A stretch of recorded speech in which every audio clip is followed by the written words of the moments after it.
اسلام کی بھی اور اس کائنات کی بھی ہسٹری کا اگر موسٹ امپورٹنٹ ڈے اگر کوئی ہے وہ 10 محرم کا دن ہے. یعنی عاشورے کے دن اتنے واقعات ہوئے ہیں.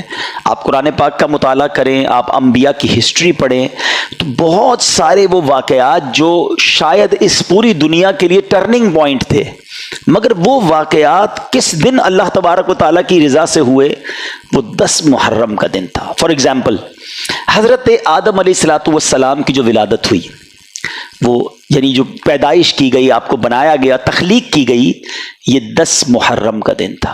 اٹ مینز جہاں سے ہیومینٹی اسٹارٹ ہوتی ہے, ہم آدمی کیوں ہیں, حضرت آدم کی اولاد سے ہیں, تو حضرت آدم کو ہی 10 محرم کو بنایا گیا. اسٹارٹ آف آپ یہ کہہ سکتے ہیں کہ انسانیت کی جو ابتدا ہو رہی ہے, تخلیق آدم جو ہوتی ہے وہ 10 محرم کو ہوتی ہے. پھر آپ کو جنت میں جو داخل کیا گیا وہ بھی 10 محرم ہی کا دن تھا. حضرت آدم علیہ السلام کی جو توبہ قبول ہوئی وہ بھی 10 محرم ہی کا دن تھا. یعنی حضرت آدم علیہ السلام کی زندگی کے اہم ترین جو وقت تھا, جو بھی ایونٹ آیا, وہ 10 محرم کا دن تھا. اچھا, اب آتے ہیں کہ حضرت ابراہیم خلیل اللہ علیہ نبینا علیہ السلام کی پیدائش, آپ خلیل اللہ ہیں, اور یہ بھی آپ کو پتا ہونا چاہیے کہ نبی پاک علیہ السلام کے بعد انبیاء میں سب سے زیادہ بڑا مرتبہ اگر کسی کا ہے تو وہ حضرت ابراہیم علیہ السلام کا ہے. سارے دینوں میں یہ ایک بات بڑی سگنیفیکنٹ ہے کہ 4 جو بڑے آسمانی کتابیں تھیں اور آج بھی جو آسمانی دین کہلاتے ہیں, اس میں سب میں حضرت ابراہیم کی بڑی جو ہے نا, یوں سمجھے کہ عزت ہے, احترام ہے, اور ان کا مقام ہے. بہت کمال کی ہستی ہیں. کبھی انشاءاللہ موقع ملا تو حضرت ابراہیم کی ہسٹری پر بہت کچھ ہے ان کی ہسٹری میں, مگر ان کی ہسٹری میں بھی ان کی لائف کا بھی جو ٹرننگ پوائنٹ تھا کہ جب آپ کو نمرود کی آگ سے بچایا گیا, آپ کو آگ میں جو ڈالا گیا تھا, اور وہ آگ میں سے جو آپ نجات ملی آپ کو, وہ بھی 10 محرم ہی کا دن تھا. آپ سمجھ رہے ہیں بات کو؟ اچھا, اب آگے چلتے ہیں. حضرت موسیٰ علیہ السلام, سبحان اللہ, قرآن میں سب سے زیادہ جس نبی کا ذکر ہے وہ حضرت موسیٰ علیہ السلام ہے. آپ کی زندگی میں بھی بڑے پیچ و خم ہیں, اور one of the historical history اگر پڑھیں حضرت موسیٰ علیہ السلام کی سیرت کو, عقل حیران ہو جاتی ہے. اور کتنی جگہ قرآن نے حضرت موسیٰ کے واقعات کو بیان کیا, بنی اسرائیل کے واقعات کو بیان کیا, مگر سب سے اہم واقعہ اگر کہا جائے کہ جب فرعون سے آپ کو نجات ملی, جو دریائے نیل میں فرعون کو غرق کیا گیا اور بنی اسرائیل کو نجات ملی, یہ آپ کی زندگی کا اہم ترین پوائنٹ تھا, ڈے تھا. یہ دن بھی 10 محرم کا دن تھا. آپ انڈرسٹینڈ کیجئے کہ ہسٹری میں جب بھی کوئی بڑا ایونٹ ہوا اور مسلمانوں کے لیے کوئی بڑی اہم بات ہوئی, تو اللہ نے گویا 10 محرم کے دن کو منتخب فرمایا. اس کی مشیت ہے. اور آگے چلتے ہیں. حضرت عیسیٰ علیہ السلام, سبحان اللہ, روح اللہ کہلاتے ہیں آپ کی پیدائش یہ بھی 10 محرم کو ہوتی ہے. اچھا, پھر ان کی زندگی کا ایک وہ پوائنٹ ہے جو آج تک بہت سارے مذاہب میں ڈسپیوٹ ہے. ہم مسلمانوں کا عقیدہ یہ ہے کہ آپ کو آسمانوں پہ اٹھا لیا گیا ہے, آپ آج بھی زندہ ہیں. وہ والا زندہ, ایسے تو ہر نبی زندہ ہے, مگر آپ کو ابھی تک موت ہی نہیں آئی ہے, جس کو ہر انسان کو آنے کا وعدہ ہے. تو حضرت عیسیٰ علیہ السلام جو ہیں, ان کو جو آسمانوں پر اٹھایا گیا, وہ دن بھی 10 محرم کا دن تھا. اچھا, پھر اسی طرح حضرت نوح علیہ السلام, حضرت نوح علیہ السلام کے بارے میں بھی معلوم ہونا چاہیے ہمیں. آپ کو آدم ثانی کہا جاتا ہے. اچھا, کیوں کہا جاتا ہے؟ کہ حضرت آدم سے تو ساری دنیا چلی, ساری نسلیں بنی نوح انسان چلی, مگر ایک وقت ایسا آیا کہ جب حضرت نوح علیہ السلام کی قوم پر طوفان آیا نا, تو آپ کو حکم دیا گیا کہ ایمان والوں کو کشتی میں بٹھا کے, اب طوفان میں اب وہ کشتی چلنے لگ گئی. تو لوگ کتنے تھے اس کشتی میں؟ 80 لوگ تھے. یہاں ایک درس بھی ہے کہ حضرت نوح علیہ السلام نے 950 سال اپنی قوم کو اللہ کی طرف بلایا. And after a struggle of more than 950 years, کتنے لوگ ایمان لائے؟ اونلی 80 لوگ ایمان لائے. اس میں ان لوگوں کے لیے درس ہے جو کہتے ہیں یار نیکی کا کام کرنے میں دل نہیں لگتا, کامیابی تو ملتی نہیں, میں تو کوشش کرتا ہوں کوئی ساتھ نہیں دیتا. تو یاد رکھیے, میرا اور آپ کا کام کوشش کرنا ہے. کامیابی دینے والی ذات رب کائنات کی ہے. کوانٹٹی دیکھ کر مرعوب نہ ہو جایا کرو. اس میں ایک میسج یہ بھی ہے, یار اتنے سارے لوگ اس کی بات مانتے ہیں, کچھ تو ہوگا. ہیں, اتنے سارے لوگ اس کے مرید ہیں, اتنے سارے لوگ اسے پہچانتے ہیں, اتنے سارے لوگ اس کے پیچھے بھاگتے ہیں, تو کچھ تو ہوگا. کوانٹٹی, یہ مائٹ از آلویز رائٹ کا فارمولا ہی غلط ہے. ہاں, جو اللہ رسول سے سچی محبت کرے, اللہ تبارک و تعالیٰ کا پیارا ہو, وہ رائٹ ہے, چاہے تھوڑے ہی کیوں نہ ہو. اب اللہ پاک نے کیا کیا, 80 لوگ تھے. یہ 80 لوگ جب کشتی میں گھوم رہے تھے, تقریباً 6 مہینے تک یہ کشتی گھومتی رہی.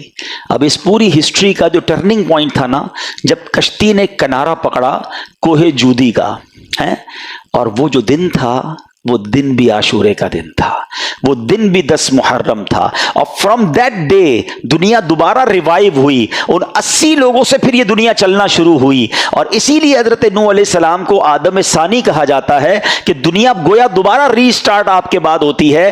اور جتنے انبیاء حضرت نوح علیہ السلام کے بعد آئے, وہ سب آپ ہی کی اولاد سے تھے, اس لیے آپ کو ابو الانبیاء بھی کہا جاتا ہے. تو try to understand the importance of the day of the 10th of Muharram. یہ عاشورہ کا دن حضرت امام حسین کے واقعے سے پہلے بھی ایک ہسٹوریکل ڈے تھا, اور کمال کے واقعات اس دنوں میں ہوئے. حضرت یونس علیہ السلام ہیں, ان کی زندگی کا ٹرننگ پوائنٹ کیا تھا, جب وہ مچھلی کے پیٹ میں چلے گئے. اب وہ ایسا اندھیرا تھا, مچھلی کے پیٹ سے کون زندہ آتا ہے, مگر آپ وہ دعا کرتے رہے جس کو آج ہم آیت کریمہ کہتے ہیں, لا الہ الا انت سبحانک انی کنت من الظالمین. یہ وہ وظیفہ ہے, علماء کہتے ہیں آج بھی اگر کوئی مشکلوں کے اندھیروں میں پھنس جائے, وہ یہ وظیفہ کرے, اللہ اسے اجالا عطا فرما دے گا. اب مچھلی کے پیٹ سے کس دن نکلے, وہ دن بھی 10 محرم کا دن تھا. سبحان اللہ. اور آگے چلتے ہیں. حضرت یعقوب علیہ السلام کی بینائی, آپ کی بینائی ذوف ہو گیا تھا, بہت کمزور ہو گئی تھی, آئی سائٹ, بڑا طویل واقعہ ہے. وہ جو بینائی کا ذوف کمپلیٹلی دور ہوا, وہ بھی عاشورے کا دن تھا. حضرت یوسف علیہ السلام کی ہسٹری, یہ تو وہ واقعہ ہے جس کو احسن القصص کہا گیا. قرآن میں حضرت یوسف کے واقعے کو بہترین قصہ قرار دیا گیا. نہیں پڑھا ضرور تفسیر قرآن میں پڑھیں. اچھا, اس واقعے کا بھی ٹرننگ پوائنٹ کیا تھا, جب آپ کے بھائیوں نے آپ کو کنویں میں ڈال دیا تھا. لائف تو آلموسٹ ختم ہو گئی نا, آپ کنویں سے, تو چھوٹا بچہ ہے وہ کیسے باہر آئے گا, مگر وہ ایک عجب داستان ہے کہ آپ کو کنویں سے رہائی ملی. وہ جو کنویں سے نکالا گیا تھا, وہ دن بھی 10 محرم کا دن تھا. اللہ اکبر. اچھا, سبحان اللہ. اب اس دن حضرت ایوب علیہ السلام, صبر ایوب بڑا مشہور ہے, آپ کی تکلیف جو دور کی گئی, جس دن صبر ایوب کا امتحان ختم ہوا اور آپ سے بیماری ختم ہوئی, وہ دن بھی 10 محرم کا تھا. اور اللہ کریم نے اس دن بہت ساری انوینشنز بھی کی ہیں. ہم کہتے ہیں نا فلاں تاریخ کو فلاں چیز بنائی گئی, فلاں تاریخ کو فلاں چیز بنی, ڈیٹس یاد ہوتی ہیں. آؤ میں بتاتا ہوں کہ اس دن سبحان اللہ میرے رب عز و جل نے عرش, کرسی, آسمان, زمین, سورج, چاند, ستارے اور جنت, یہ سب بنائے, وہ دن بھی عاشورے کا ہی دن تھا. اور ایک اور بات بتاؤں, بارش جو ہے یہ زندگی کا, یعنی ہماری حیات کا جو تعلق ہے نا, یہ بارش سے ہے. اگر بارش دنیا میں ختم ہو جائے, لوگوں کو شاید امپورٹنس نہیں پتا بارش کی, یہ بارش ہی زندگی کا سبب ہے. جی ہاں, اس کی پوری ایک ریسرچ ہے. خیر آج بیان کا موضوع کچھ اور, ایک ہلکا سا ٹچ دے دیتا ہوں. پانی, source of water for the universe. ہماری زندگی میں, ہماری پوری کائنات میں جو راستہ ہے نا پانی آنے کا, وہ صرف بارش ہے. ورنہ 67% تو کھارا پانی ہے.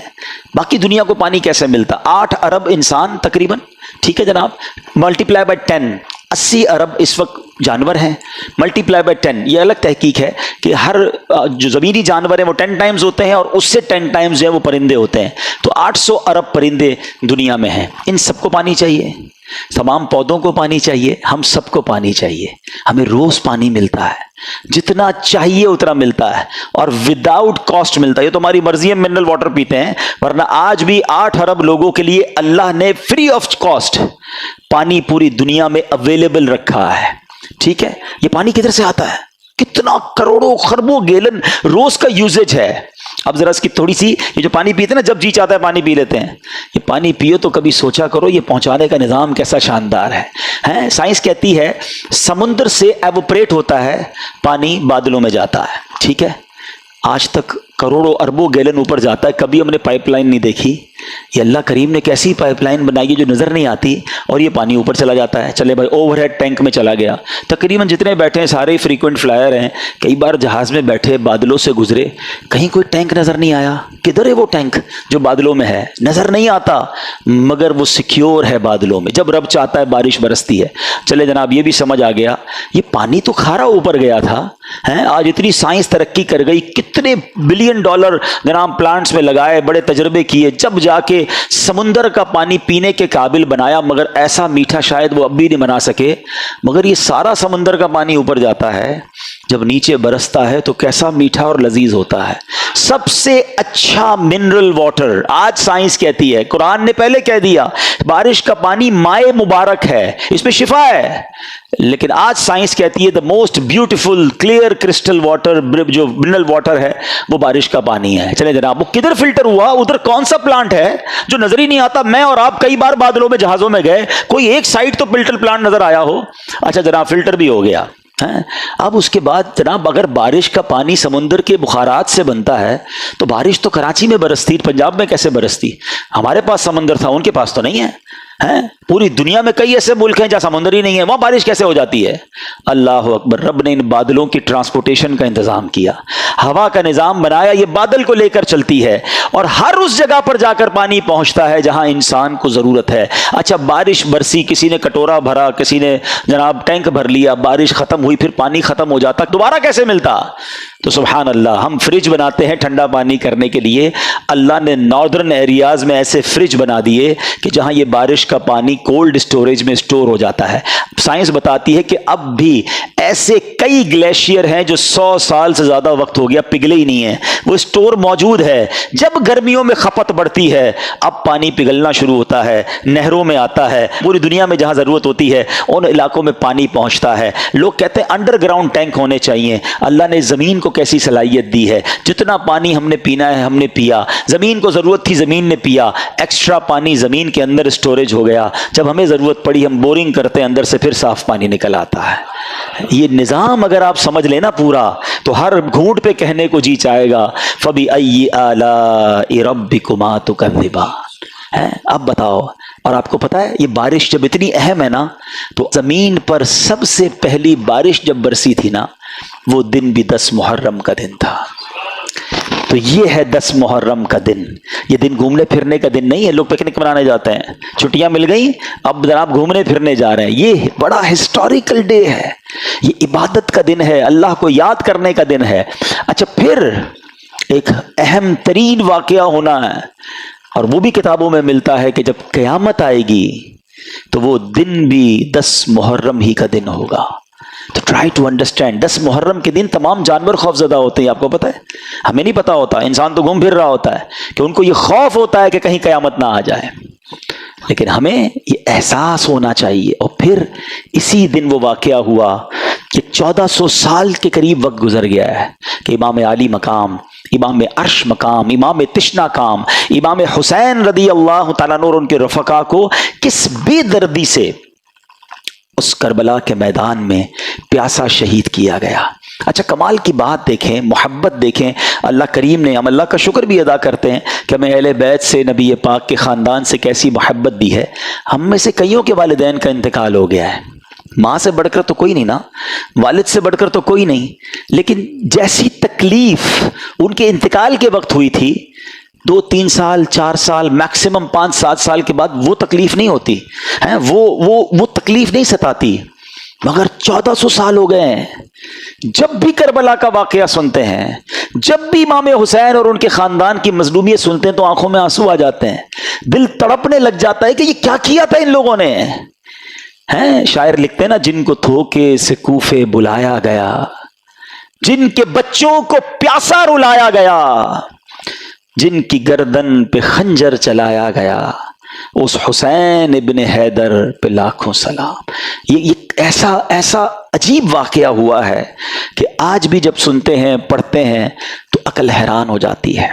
اور یہ ہستی کون تھی, ان کا اسٹیٹس کیا تھا, ان کا مرتبہ کیا تھا, جب یہ سنتے ہیں تو اور عقل حیران ہو جاتی ہے کہ اتنے بڑے مرتبے والی شخصیت کے ساتھ ایسا ظلم کیا وہ اندھے ہو گئے تھے؟ کیا انہیں سمجھ نہیں تھی کہ ہم کن پر یہ ظلم کر رہے ہیں؟ امام حسین رضی اللہ تعالیٰ عنہ کے مرتبے کو سمجھنے کے لیے میں آپ کو ایک واقعہ سناتا ہوں. ایک بار نبی پاک علیہ الصلوۃ والسلام کی گود میں پیارے آقا کے اپنے صاحبزادے حضرت ابراہیم رضی اللہ تعالیٰ عنہ ہیں اور امام حسین رضی اللہ تعالیٰ عنہ ہیں. جبریل امین آئے اور عرض کرتے ہیں حضور اللہ تعالیٰ ان دونوں کو آپ کے پاس جمع نہیں فرمائے گا, ایک ان دونوں میں سے یعنی دنیا سے چلے جائیں گے, اب آپ ڈیسائیڈ کریں. یہ اختیار دیا گیا کہ آپ کے اپنے بیٹے یا آپ کے نواسے کس کو رکھنا چاہیں گے. نبی پاک نے گویا امام حسین کو سلیکٹ کیا. کچھ ہی دنوں کے بعد پیارے آقا کے صاحبزادے حضرت ابراہیم کا وصال ہو گیا اور نبی پاک امام حسین کو کہا کرتے تھے یہ وہ میرا بیٹا ہے جس کے لیے میں نے اپنے بیٹے کو قربان کیا ہے. لیول آف لو سوچیں کتنا تھا, افیکشن کیسی تھی کہ اپنا بیٹا قربان کر دیا امام حسین رضی اللہ تعالیٰ عنہ پر. میرے آقا فرمایا کرتے حسین مجھ سے ہے اور میں حسین سے ہوں. کبھی کاندھے پر بٹھانا ہے, کبھی گود میں اٹھانا ہے, کبھی چومنا ہے, کبھی کہتے یہ میرے پھول ہیں. بالکل لٹرلی میرے آقا پھولوں کی طرح انہیں سونگا کرتے تھے. امام حسن اور امام حسین کا مرتبہ وہ ہے. سیدی اعلیٰ حضرت لکھتے ہیں نا ان دو کا صدقہ جن کو کہا میرے پھول ہیں کیجے رضا کو حشر میں خنداں مثال گل. حضور ان دو کا صدقہ جن کو آپ نے پھول کہا تھا. ایک اور جگہ سیدی اعلیٰ حضرت گویا اس پورے خاندان کو پنجتن پاک کو ایک باغ کی طرح سمجھاتے ہیں ہمیں. کیا بات رضا اس چمنستان کرم کی, کیسا چمن تھا, کیسا کرم کا باغ تھا. کیا بات رضا اس چمنستان کرم کی, زہرا ہے کلی جس میں حسین اور حسن پھول. یہ کیسا خاندان ہے. نبی پاک اتنی محبت فرماتے. امام حسن رضی اللہ تعالیٰ کو ایک بار نبی پاک کاندھوں پر بٹھائے اور جا رہے ہیں. کسی نے کہا اے برخوردار کیسی تجھے سواری ملی. ایک صحابی کہتے ہیں کتنے خوش نصیب ہو اے حسن, تمہیں سواری کیسے ملی, کیونکہ نبی پاک کے کاندھے پہ ہے نا. سنو میرے آقا کیا کہتے ہیں. آقا کہتے سوار بھی کتنا اچھا ہے, اتنا پیار ہے اپنے نواسوں سے. پیارے آقا علیہ الصلوۃ والسلام کی حدیث مبارک جس کا مضمون ہے جو حسین سے بغض رکھے اس نے مجھ سے بغض رکھا. اتنے فضائل اتنے نازوں سے پالا ہوا. اور پھر ایک اور عجیب بات بتاؤں آپ کو. حضرت امام حسین, اچھا پہلے ایک فضیلت کی بات اور سن لیں پھر وہ عجیب بات بتاتا ہوں. ہمارے گھر میں بچہ پیدا ہوتا ہے, ہماری خواہش ہوتی ہے کسی مولوی صاحب کو ڈھونڈیں, اذان دلوا دیں, کوئی اور نیک آدمی مل جائے تو ان سے گٹی دلوا دیں. شہد چٹا کے لوگ بچے کو چٹا دیتے ہیں یا کھجور چھوٹی سی کھلا دیتے ہیں. یہ تحنیک ہے اور یہ سنت ہے, کرنا چاہیے, اچھی بات ہے. آج کل تو ڈاکٹر الاؤ نہیں کرتے. لیکن امام حسین کی قسمت پر ہماری جانیں قربان. ویری فرسٹ جو خوراک آپ کے منہ میں جاتی ہے نا, ایسا نہیں تھا کہ ان کو شہد چٹایا گیا یا ان کو کھجور کھلائی گئی. امام حسین کی منہ میں نبی پاک نے اپنی زبان داخل کر دی. پہلی خوراک لعاب مصطفیٰ ہے صلی اللہ تعالی علیہ وسلم. آپ سوچئے اسٹارٹ کیسا ہے کہ زندگی میں اگر پہلا کچھ لقمہ کھایا ہے یا کوئی چیز حلق کے نیچے جا رہی ہے تو وہ سرور کائنات علیہ الصلوۃ والسلام کا لعاب دہن ہے. اذان کس نے دی؟ آپ کے امام حسین کی کانوں میں اذان دینا بھی ان کی نصیب. دیکھیں کہ ان کے کانوں نے پہلی آواز سنی اللہ اکبر, اللہ کا نام سنا, اور زبان تھی حبیب خدا کی. ہائے ہائے ہائے, کیا بیان کریں ہم. ہمارے پاس سچی بات بتاؤں ہماری اوقات بھی نہیں ہے. ہمارے پاس نہ وہ الفاظ ہیں نہ ہماری اوقات ہے کہ ہم حسنین کریمین اور اس گھرانے کی شان بیان کریں. ہم تو بس صدقہ لینے جمع ہوئے ہیں, خیرات لینے جمع ہوئے ہیں کہ کچھ ان کا ذکر کر لیں. اور وہ شاعر کہتے ہیں نا کچھ نواسوں کا صدقہ آتا ہو, در پہ آیا ہوں بن کے سوالی. ہم تو صدقہ لینے جمع ہوئے ہیں, نہ ہماری اوقات ہے نہ ہمارے پاس کچھ پیش کرنے کو ہے. تو یہ وہ ہستیاں ہیں. اور پھر عجب بات جو میں بتانا جا رہا تھا کہ آپ کی ولادت کے ساتھ ہی یہ خبر بھی نبی پاک علیہ الصلوۃ والسلام کو بتا دی گئی تھی کہ امام حسین شہید کیے جائیں گے. فرشتوں نے آ کر بتائی تھی, اور ایک فرشتے نے تو آپ کو اس جگہ کی مٹی بھی لا کر دکھائی کہ حضور یہ وہ جگہ ہے جہاں امام حسین کو شہید کیا جائے گا. یہ سب کیا تھا؟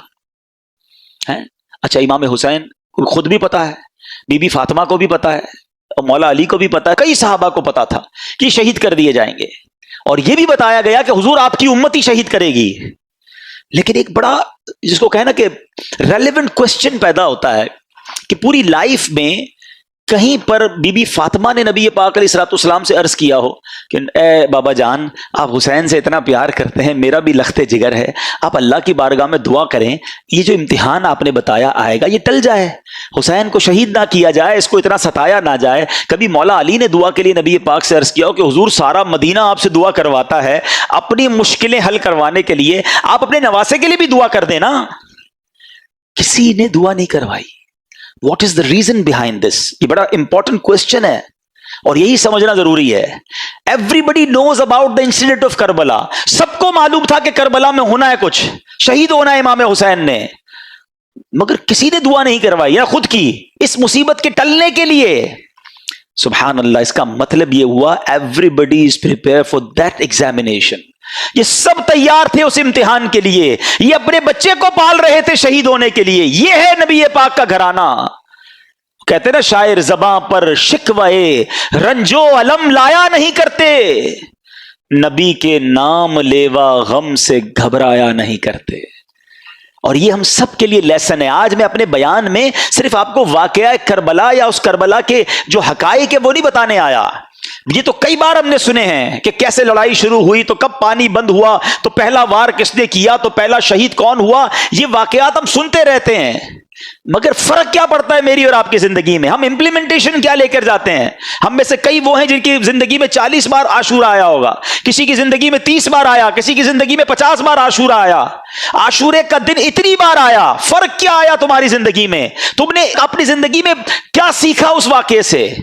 آج ہم کچھ سیکھ کر اٹھے نا کہ پیغام کیا دیتا ہے کربلا کا میدان، یہ واقعہ سکھاتا کیا ہے مجھے اور آپ کو؟ پہلا میسج یہ سمجھو کہ ہر بندہ تیار تھا امتحان کے لیے، اور آج ہم ہیں کہ چھوٹا سا امتحان آ جائے تو زبان پر شکوہ ہے، شکایات ہیں، کمپلینز ہیں، بس یار بہت پریشان، سر میں درد ہے کہ جاتا نہیں، پیٹ کا درد تڑپاتا رہتا ہے، بس ہر وقت کمر میں درد رہتا ہے، بھائی کاروبار بڑا ہی مندہ ہے، طبیعت میں مزہ نہیں ہے، بس یار پریشان ہوں، پتہ نہیں کیا زندگی کو ہو گیا۔ جس کو دیکھو کمپلینز ہیں، شکر نہیں ہے، اور آزمائش کے لیے پریپیئر بھی نہیں ہے، کیونکہ قرآن نہیں پڑھتے۔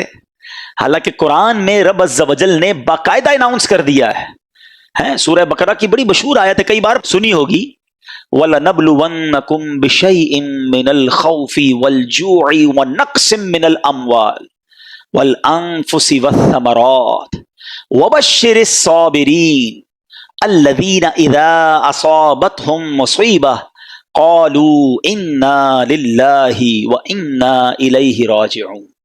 اچھا، اسی آیت سے پہلے جو آیت جہاں سے سٹارٹ ہوا، یہ ٹاپک سٹارٹ ہوا ہے، تو کیا فرمایا؟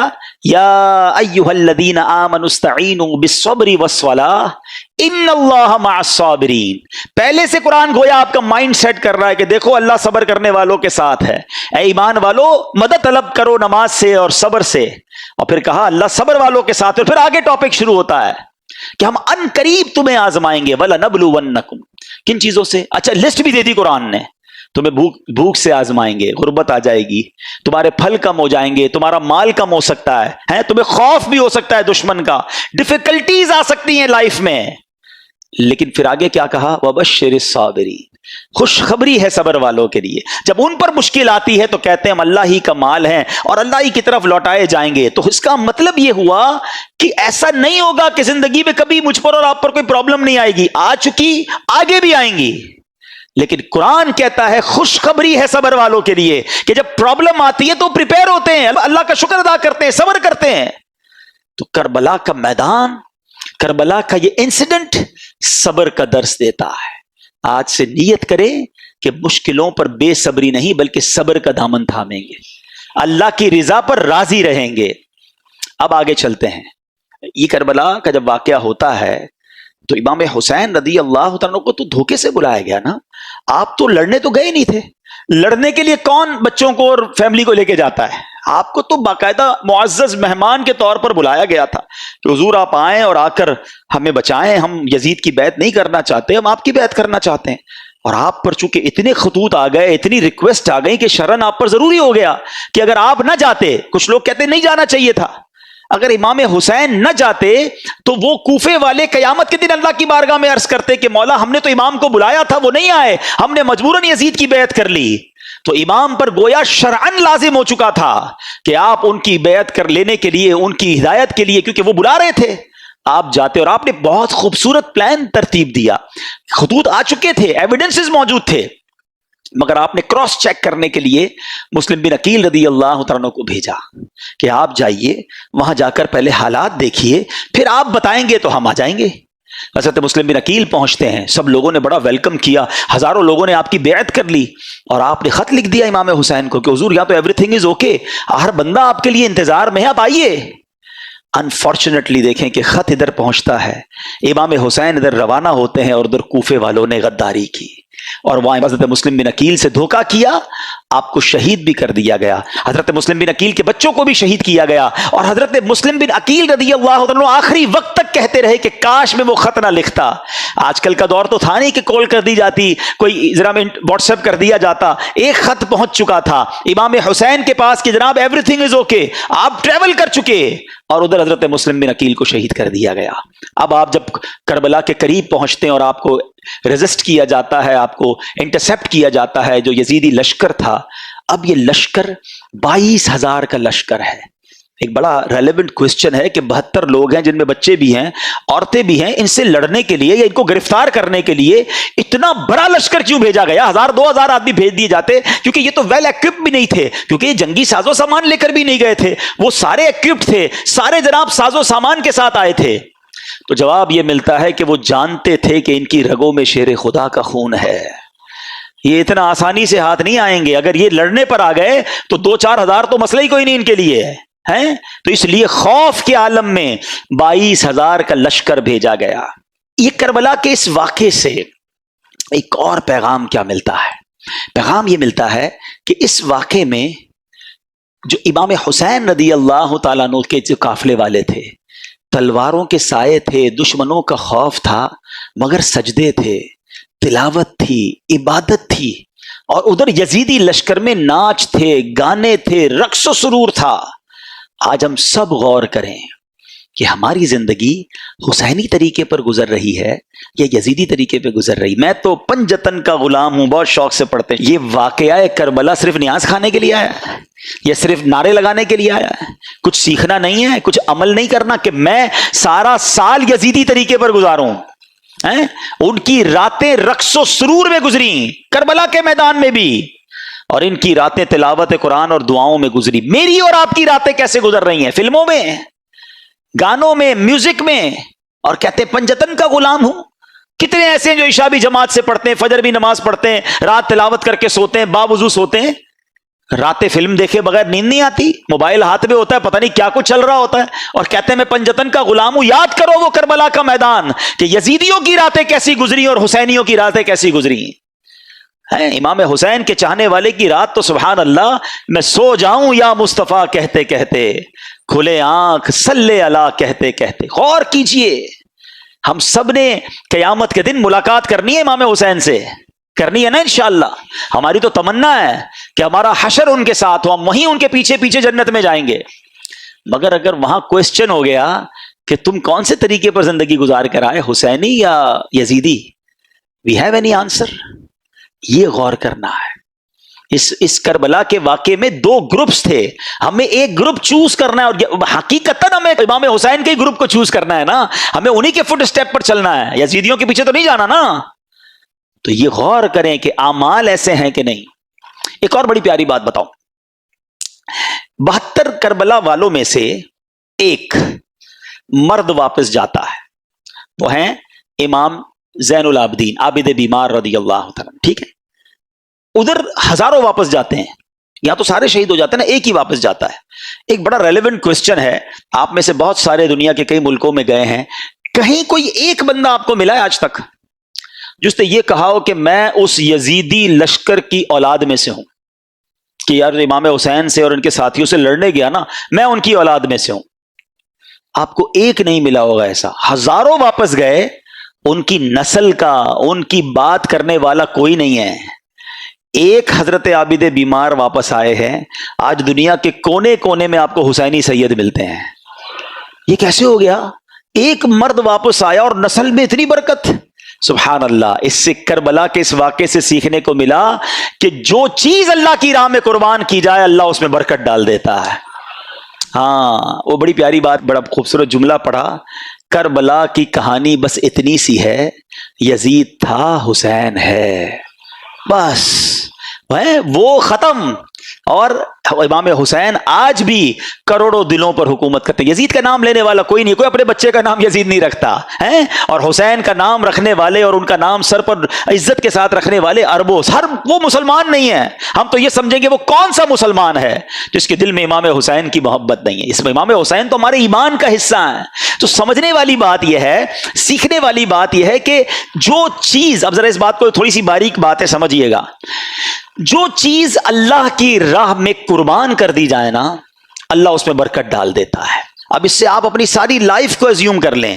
اگر آپ چاہتے ہیں کہ آپ کی صحت میں برکت ہو, آپ اپنی باڈی کو, اپنے جسم کو اللہ کی راہ میں استعمال کریں, نماز پڑھیں, دین کے کام میں یوز کریں, اللہ آپ کی صحت میں برکت ڈال دے گا. آپ چاہتے ہیں آپ کی زبان میں برکت ہو, آپ کے الفاظ مؤثر ہو جائیں, اٹریکٹیو ہو جائیں, آپ اپنی گفتگو میں اللہ رسول کا نام لینا شروع کریں, درود پاک پڑھیں, ذکر اللہ کریں, تلاوت قرآن کریں, لوگوں کو اسلام کی نیکی کی دعوت دیں, اللہ آپ کی گفتگو میں برکت ڈال دے گا. آپ چاہتے ہیں آپ کے مال میں برکت ہو جائے, اللہ کی راہ میں مال خرچ کریں, اللہ آپ کے مال میں برکت ڈال دے گا. آپ چاہتے ہیں اللہ آپ کی اولاد میں برکت ڈال دے, آپ اپنی اولاد کو دین کے کاموں کی طرف لگائیں, اللہ اس میں برکت ڈالے گا, ان کے لیے نصیب اچھے کر دے گا. تو کربلا کا یہ پیغام ہے کہ جس چیز میں تم برکت چاہتے ہو اس چیز کو اللہ کی راہ میں قربان کرو, اللہ اس میں اور برکت ڈال دے گا. اب ایک اور میسج کربلا کا. جب امام حسین رضی اللہ تعالیٰ عنہ کو شہید کیا گیا, امام حسین گویا دنیا سے جاتے ہوئے میسج دے گئے کہ ہم تلواروں کے سائے میں بھی سجدے نہیں چھوڑتے. وہاں نمازیں قضا نہیں ہوئی. آج تمام حسینیوں کو, تمام پنجتن کے غلام کو, امام حسین کی نیاز بنانے والوں کو میسج ہے کہ کربلا والوں نے اس میدان میں نماز قضا نہیں کی, اور آج تمہاری پلنگ کے اوپر سوتے ہوئے نماز قضا ہو جاتی ہے. آج تھوڑی سی طبیعت خراب ہے یار, موڈ اچھا نہیں ہے, بس کل پڑھ لوں گا, بس اگلے جمعے سے نہیں چھوڑوں گا, ہماری نماز قضا ہوتی ہے. بتاؤ کیا جواب دو گے قیامت کے دن اگر امام حسین سے ملاقات ہو گئی اور انہوں نے پوچھ لیا کہ ہم نے تو کربلا کے میدان میں بھی نماز قضا نہیں کی اور تم اپنے گھر پہ نماز قضا کرتے تھے اور کہتے تھے میں پنجتن کا غلام ہوں؟ ہوگا کوئی جواب ہمارے پاس؟ آؤ آج کی مبارک رات یہ پکی سچی نیت کر کے جانا ہے کہ ایٹ اینی کاسٹ کچھ بھی ہو جائے آج کے بعد ہماری نماز قضا نہیں ہوگی. اچھا, جب سر انور کو نیزے پر اٹھا لیا گیا نا, ان یزیدیوں نے آپ کے مبارک سر کو نیزے پہ اٹھایا, تو اس وقت اس سر سے بھی تلاوت قرآن کی آواز آ رہی ہے. یہ امام حسین کی کرامت ہے. کیا خوبصورت شاعر امیر اہل سنت کے غالباً شعر آپ فرماتے ہیں, عبادت ہو تو ایسی ہو, تلاوت ہو تو ایسی ہو, سر شبیر تو نیزے پہ بھی قرآن سناتا ہے. یہ بھی پیغام تھا ہمارے امام کا کہ قرآن کتنا اہم ہے. مگر انفارچونیٹلی آج ہماری بہت بڑی تعداد کو صحیح تلفظ کے ساتھ قرآن پڑھنا بھی نہیں آتا. اچھا آتا ہے تو پڑھنے کا ٹائم نہیں ہے. ذرا سوچو کتنا خوف کا وقت ہوگا, کتنا افراتفری کا عالم ہوگا. لاشیں پڑی ہوئی ہیں مگر میرے امام تلاوت کر رہے ہیں, اور ہم اپنے گھر میں ایئر کنڈیشن چل رہا ہوتا ہے پھر بھی تلاوت نہیں کرتے. یہ موبائل ہم سے روز گھنٹوں لے جاتا ہے, سورہ ملک پڑھنے کا ٹائم نہیں ملتا. حالانکہ اسی موبائل میں قرآن بھی ڈاؤن لوڈ ہو سکتا ہے, سورہ یاسین پڑھنے کا ٹائم نہیں ملتا. کئی ایسے حافظ قرآن ہوتے ہیں جو دہراتے نہیں اپنے قرآن کو. اللہ نے اتنی بڑی نعمت دی آپ کو کہ آپ کے سینے میں قرآن محفوظ ہوا, گویا جنت کا آپ کو راستہ ٹھکانہ مل رہا تھا, اور آپ نے اسے بھلا دیا. آپ اسے بھی نہیں پڑھتے ہیں. نہ کریں ایسا. حدیث پاک کا مضمون ہے وہ دل ویران ہے جس میں کچھ قرآن نہیں ہے. ہم سب کے لیے کوسچن ہے کہ میرے دل میں کتنا قرآن ہے, میں کتنا روز قرآن پڑھتا ہوں. آؤ پلیز, یہ پیغام ہے کربلا کا. امام حسین کی روح بھی بہت خوش ہوگی. گفٹ دینا چاہتے ہو نا اپنے امام کو, ہیں ایصال ثواب کرنا چاہتے ہو, لنگر بنا کر, کھچڑا بنا کر اور جناب نیاز بانٹ کر ضرور کریں. مگر اس بار تھوڑا وہ پنجابی میں کہتے ہیں نا, ذرا وکھرا, ذرا ہٹ کے آؤ, ذرا ایصال ثواب بھی کریں کہ کھچڑا ضرور بنائیں, نیاز بھی بنائیں. مگر اس بار نیازی کے ساتھ ساتھ نمازی بن کے ہم امام حسین کو ایصال ثواب کریں. ہیں ہم پہلے نمازی ہیں پھر نیازی ہیں, تو نیت کریں انشاءاللہ کہ اب روزانہ قرآن پڑھیں گے انشاءاللہ. ہاں, یہ عاشورے کا دن ٹرننگ پوائنٹ بنے نا میری زندگی میں, تو فائدہ ہوا نا کہ میں نے کربلا کے انسیڈنٹ سے یہ سیکھا کہ وہ وہاں نہیں چھوڑتے تھے تلاوت میں، یہاں چھوڑ رہا ہوں اور پھر کہتا ہوں پنجتن کا غلام ہوں. پلیز قرآن سے دوستی کر لیں. اب آتے ہیں ایک اور میسج. امام حسین کو ایمفسائز کیا گیا، آپ کو بہت زیادہ پریشرائز کرنے کی کوشش کی گئی کہ آپ یزید کی بیعت کر لیں. ایک ہی تو مطالبہ تھا نا. اچھا آج میں اور آپ مدینے جانے کے لیے کتنا ترستے ہیں. امام حسین تو پیدا ہی مدینے میں ہوئے تھے، پھر بھی مدینہ چھوڑنا پڑا. پہلے مکے آ گئے، 5 مہینے مکے میں رہے آپ تاکہ کوئی کسی طرح معاملہ ٹل جائے. لیکن جب اس کے بعد بھی معاملہ نہیں ٹلا اور کوفیوں کے لیٹر آتے رہے تو پھر آپ کوفہ گئے. مدینہ چھوڑنا پڑا، سب کچھ چھوڑنا پڑا، خاندان چھوڑنا پڑا، پھر شہید بھی ہو گئے. جب اتنا زیادہ برڈن ہونا، یعنی کسی کے سر پر کوئی پسٹول رکھ دے تو شریعت بہت ساری چیزوں کی اجازت دے دیتی ہے کہ جب جان جانے کا خوف ہو تو کئی ایسے کام جو حرام ہوتے ہیں وہ حلال ہو جاتے ہیں فار دا ٹائم بینگ. اس کی پوری تفصیل ہے. یعنی اگر کوئی کسی کے ماتھے پر پستول رکھ کر معاذ اللہ کہے کفریہ کلمہ کہہ دو تو جان چونکہ بڑی اہمیت ہے اسلام میں، تو ایک لیول ایمان کا وہ ہے کہ بندہ شہید ہو جائے کہ نہیں کہتا، لیکن اجازت شریعت یہ دیتی ہے کہ وہ دل میں ایمان رکھ کر زبان سے کوئی ایسا جملہ کہہ دے جس سے اس کی جان بچ جائے، مگر دل میں ایمان ہونا ضروری ہے. یعنی میں سمجھا رہا یہ چاہ رہا ہوں کہ ایسی پوزیشن میں بہت سارے کاموں کی اجازت مل جاتی ہے. تو امام حسین بھی کمپرومائز کر لیتے، کیوں اب پورے خاندان کو شہید کروا دیا؟ یہ ریلیونٹ کوسچن بنتا ہے. مگر میرے امام جانتے تھے کہ اگر آج میں نے کمپرومائز کر لیا نا تو پھر نانا کی ساری امت کے لیے ایک مثال بن جانی ہے کہ جب حسین کمپرومائز کر سکتے ہیں تو پھر تو ہم بھی کر سکتے ہیں. آپ نے باطل کے آگے سر نہیں جھکایا، سر کٹا دیا، نانا کے دین کو سر بلند کر گئے. یہ میسج ہے ہم سب کے لیے، ان تمام لوگوں کے لیے جو آج چھوٹی چھوٹی باتوں پر کمپرومائز کر رہے ہیں. ارے جناب کیا کریں، پورے سبھی لوگ جھوٹ بولتے ہیں، سچ کا زمانہ نہیں، تھوڑا بہت جھوٹ تو ہم بھی بول لیتے ہیں. کمپرومائز کیا نا. ساری مارکیٹ ملاوٹ کرتی ہے جناب، جھوٹ بول کر کاروبار کرتی ہے. میں نہیں کروں گا تو جناب میرا مال نہیں بکے گا، ہماری مارکیٹ کے لیے کرنا پڑتا ہے. کر لیا کمپرومائز. بچے کی شادی ہے، کیا کریں، پورے خاندان والوں کا رسم و رواج ہے، نہیں کریں گے تو خاندان والے ناراض ہو جائیں گے، ہمیں کنجوس سمجھیں گے، منہ دینا پڑتا ہے جناب خاندان والوں کو. ناچ گانے کر لیے، حرام کام کر لیے، کر لیا کمپرومائز. ارے دوستوں میں بیٹھتا ہوں بھائی، سارے دوست اب تاش کھیلتے ہیں، سارے روز جوا کھیلتے ہیں، اب پتہ نہیں کمپیوٹر پر کیا کیا کر رہے ہوتے ہیں. تھوڑا بہت مجھے بھی پر کمپنی دینی پڑتی ہے ورنہ سب مذاق اڑائیں گے، تھوڑا بہت تو کرنا پڑتا ہے. کر لیا کمپرومائز. یہی تو امتحان تھا تمہارا. وہ کربلا کے میدان میں جان لٹا گئے، کمپرومائز نہیں کیا. لوگ کہتے ہیں ہماری کنٹری میں کرنا پڑتا ہے، کیا کریں، جاب ایسی ہے نماز کا ٹائم نہیں ملتا، کیا کریں، جاب ایسی ہے اس میں روزہ نہیں رکھ سکتے. کچھ لوگ کہتے ہیں جاب ایسی ہے داڑھی نہیں رکھ سکتے. تم کمپرومائز کر رہے ہو چند پیسوں کی خاطر، ہے دنیا کی خاطر. میرے امام نے کربلا کے میدان میں سکھایا تھا کہ باطل کے آگے سر نہیں جھکانا. تم ایک جگہ سے تم یہ سمجھتے ہو کہ یہ جاب چھوٹ جائے گی نماز کے لیے، ارے تم چھوڑ دو ایسی جاب، اللہ تمہیں ایسی 10 اچھی جاب عطا فرما دے گا. ایک در بند ہوگا، اللہ تمہارے لیے 10 در کھول دے گا. ہمت تو لاؤ اپنے اندر. پھر کہتے ہو میں پنجتن کا غلام ہوں اور ہر بات میں کمپرومائز، ہر چھوٹی بات میں پھسل جاتے ہیں. کیا کریں، چلتا ہے، نہیں چلے گا بھائی.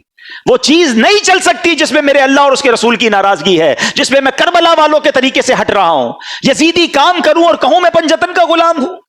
سیکھو اس بات سے. بریلی کے تاجدار امام اہل سنت کا ایک شعر اللہ کرے دل پر نقش ہو جائے. کہتے ہیں کروں مدح اہل دول رضا، پڑے اس بلا میں میری بلا، میں گدا ہوں اپنے کریم کا، میرا دین پارائے نہ نہیں. میرا دین روٹی کا ٹکڑا نہیں ہے تھوڑے پیسوں کے لیے بیچ دوں. اب یہ تمہارا امتحان ہے کہ بہت سارا نفع نظر آ رہا ہے، ایک ڈیل آ رہی ہے جس میں پیسے بہت ہیں مگر ہے حرام، اللہ کی ناراضگی والی ڈیل ہے، فوراً مل جائیں گے پیسے. اب تمہارا امتحان ہے کہ یزیدی ہو یا حسینی ہو. اپنے دل سے پوچھو کہ یہ کام کروں گا تو کیا اللہ اس کے رسول اور اہل بیت راضی ہوں گے، یا یہ پیسے پکڑ لوں؟ نہیں. اب ٹھکراؤ اسے اور کہو میں گدا ہوں اپنے کریم کا، میرا دین پارائے نہ نہیں. بڑا دل تھا، بڑا ارمان تھا، ایک شوق تھا جو پورا کرنے کا موقع آ گیا مگر وہ حرام کام کے ذریعے پورا ہو رہا ہے. نہیں کرنا. یہی تو تمہارا امتحان ہے نا. یہ کربلا کا پیغام ہے کہ تمہیں وہ کام سے اپنے آپ کو بچانا ہے، کمپرومائز نہیں کرنا ہے، غلط کام کی طرف آگے نہیں بڑھنا ہے. اگر تم واقعی پنجتن کے غلام ہو، خدا را اس بات کو سیکھیے اور اپنی زندگی میں یہ اسٹرانگنس لائیے. آئیں گے ایسے امتحان اور آتے رہتے ہیں. وہی تو امتحان ہے کہ جب تمہارے سامنے حرام آیا اور تم نے اللہ اور اس کے رسول کی رضا کے لیے اسے ٹھکرا دیا.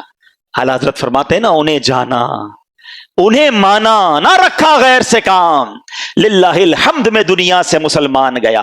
یہ تو ہماری زندگی کا فوکس ہونا چاہیے. فیملی راضی ہو جائے, دوست راضی ہو جائے, خاندان والے راضی ہو جائیں, ارے سیٹ راضی ہو جائے, چھوڑو, پہلے دیکھو اللہ اور اس کا رسول راضی ہے کہ نہیں. وہ راضی ہے تو بس سب ٹھیک ہو جانا ہے. تم سب کو راضی کرنے کے چکر میں اپنے اللہ کو, اللہ کے حبیب کو ناراض کر رہے ہو. ایسا نہ کرو. یہ کربلا کا پیغام ہے.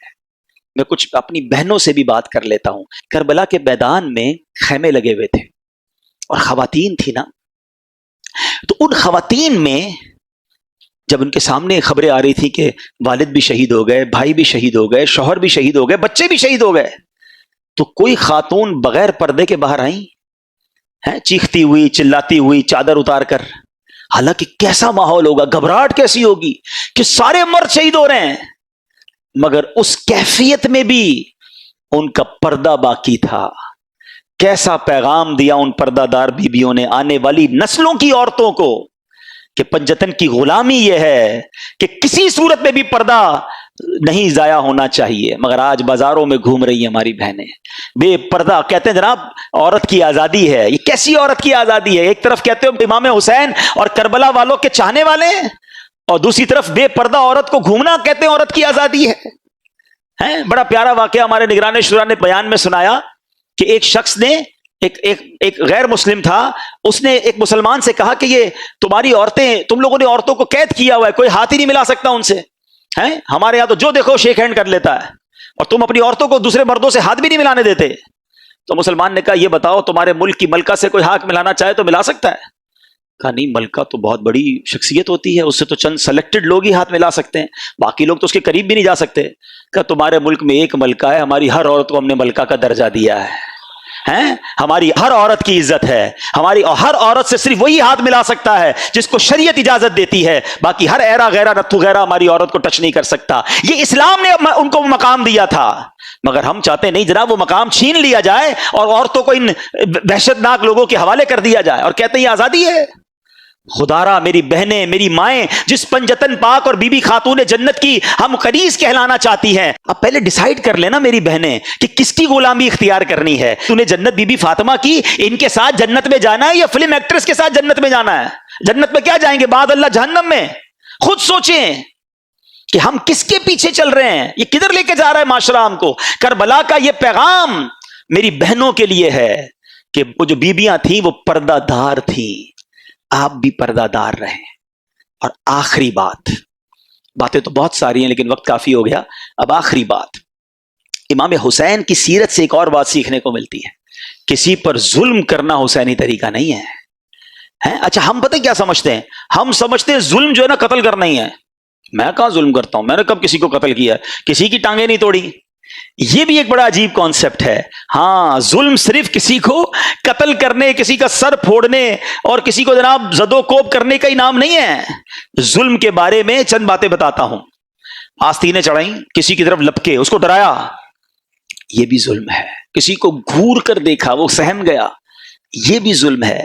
مذاق اڑایا کسی کا, نام رکھتے ہیں نا ٹنگنا, کالا, موٹا, چھوٹا, عجیب عجیب نام رکھے ہوئے ہیں, یہ بھی ظلم ہے.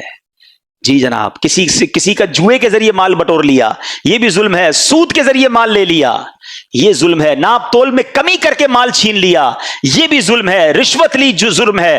والدین کو ستایا ظلم ہے. پڑوسی کو تکلیف دی ظلم ہے. رات کو شور شرابہ کر کے, نائٹ کرکٹ کھیلنے والوں, ساری رات شور مچا کر لوگوں کی نیندیں برباد کرنے والوں, یہ بھی ظلم ہے.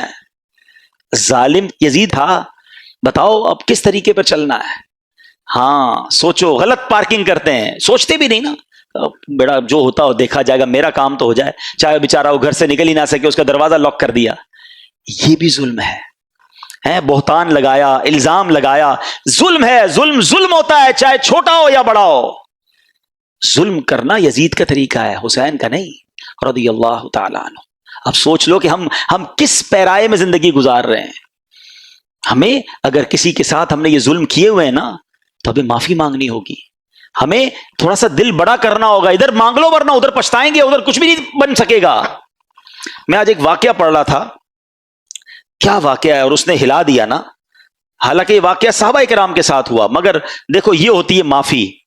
ہوا یہ, حضرت ابو ذر رضی اللہ تعالیٰ, ان کو ایک صحابی نے دیکھا کہ وہ اپنے غلام کے ساتھ ہیں, ان کے کپڑے بھی ویسے ہی, غلام کے بھی ویسے ہی, کوئی فرق نہیں, بالکل ایک جیسا ہی اسٹائل, کھانا پینا بھی ایک جیسا. تو کہا ابو ذر آپ کیسے کپڑے پہن کے گھوم رہے ہیں؟ کہتے میرے ساتھ ایک واقعہ ہوا, میں خلاصہ عرض کر رہا ہوں, ویسے بخاری شریف میں یہ حدیث موجود ہے اور پھر اس کی شرح میں علماء نے اور بھی بہت کچھ لکھا. کہتے میرے ساتھ ایک واقعہ یہ ہوا کہ میں نے حضرت بلال رضی اللہ تعالیٰ عنہ کو, کوئی بات چیت ہوئی ہوگی تو کہہ دیا کہ اے کالی ماں کے بیٹے, کیونکہ آپ بلیک تھے, آپ افریقن تھے, غلام تھے, کسی بات پہ انہوں نے کہہ دیا. حضرت بلال کو بہت زیادہ دکھ ہوا, وہ پہنچ گئے نبی پاک علیہ الصلوۃ والسلام کے پاس, کہا حضور حضرت ابو ذر نے مجھے ایسا کہا ہے. پیارے آقا علیہ الصلوۃ والسلام نے حضرت ابو ذر سے صرف یہ فرمایا کہ لگتا ہے ابھی تک تمہارے اندر وہ جہالت کے زمانے کی کچھ چیزیں باقی ہیں. خلاصہ عرض کر رہا ہوں, حضرت ابو ذر رونے لگے, اتنا روئے, اتنے پریشان ہوئے کہ باہر گئے اور حضرت بلال سے کہا بلال جب تک تم میرے منہ پر اپنا پیر نہیں رکھو گے میں سمجھوں گا مجھے معافی نہیں ملی ہے. یہ کیسی معافی تھی, یہ کیسی ندامت تھی. اور اس کے بعد نبی پاک علیہ الصلوۃ والسلام نے کچھ اس طرح فرمایا کہ غلام تمہارے بھائی بہنوں کی طرح, ان کو اپنی طرح ہی رکھو. تو کہتے ہیں اس دن سے اب میں اپنے غلاموں جیسا ہی لباس پہنتا ہوں, ان کے ساتھ ہی کھاتا ہوں, ان جیسی لائف اسٹائل گزارتا ہوں. یہ جگرا تھا نا کہ اگر غلطی ہوئی تو فوراً معافی بھی کیسی مانگی. آج ہمارے دوستوں کو, غریبوں کو جو جی چاہتا ہے کہہ کے گزر جاتے ہیں, ارے یار کوئی بات نہیں, چلتا ہے, اس کا تو ایسا ہی ہے معاملہ ہے, کیا کر لے گا, نوکری ہے نا میرا, غریب ہی ہے بیچارہ, کیا کر لے گا.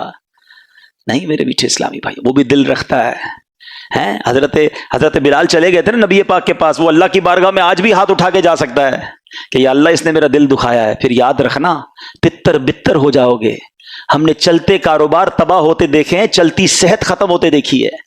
ویسے میں ایک مشورہ دے دیتا ہوں, اگر آپ کو فیل ہو نا کبھی زندگی میں یار everything is going very well, کاروبار بھی ٹھیک تھا, فیملی بھی ٹھیک تھی, عزت بھی بڑی تھی, اچانک ایک ایک کر کے چیزیں ختم ہو رہی ہیں, گھر والوں میں لڑائیاں ہو رہی ہیں, میری صحت خراب ہو رہی ہے, کاروبار بگڑتا جا رہا ہے, کچھ گڑبڑ ہے, تو چیک کر لینا کبھی کہیں کسی کا دل تو نہیں دکھا دیا, کسی کی ہائے تو نہیں لے لی.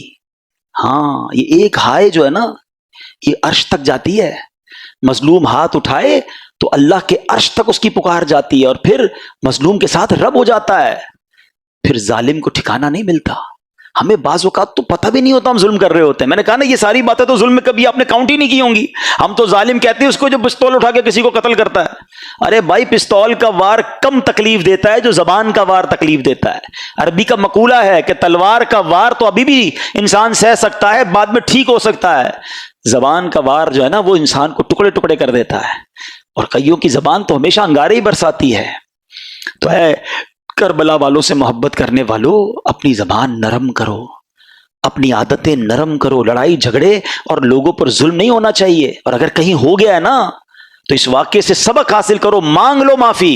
بلے تمہارا مرتبہ بڑا ہے, تم سیٹھ ہو وہ نوکر ہے, تم باپ ہو وہ بیٹا ہے, تم چودھری ہو علاقے کے بڑے ہو اور وہ غریب تمہارا پڑوسی رشتہ دار ہے, کوئی بات نہیں, مانگ لو آج معافی.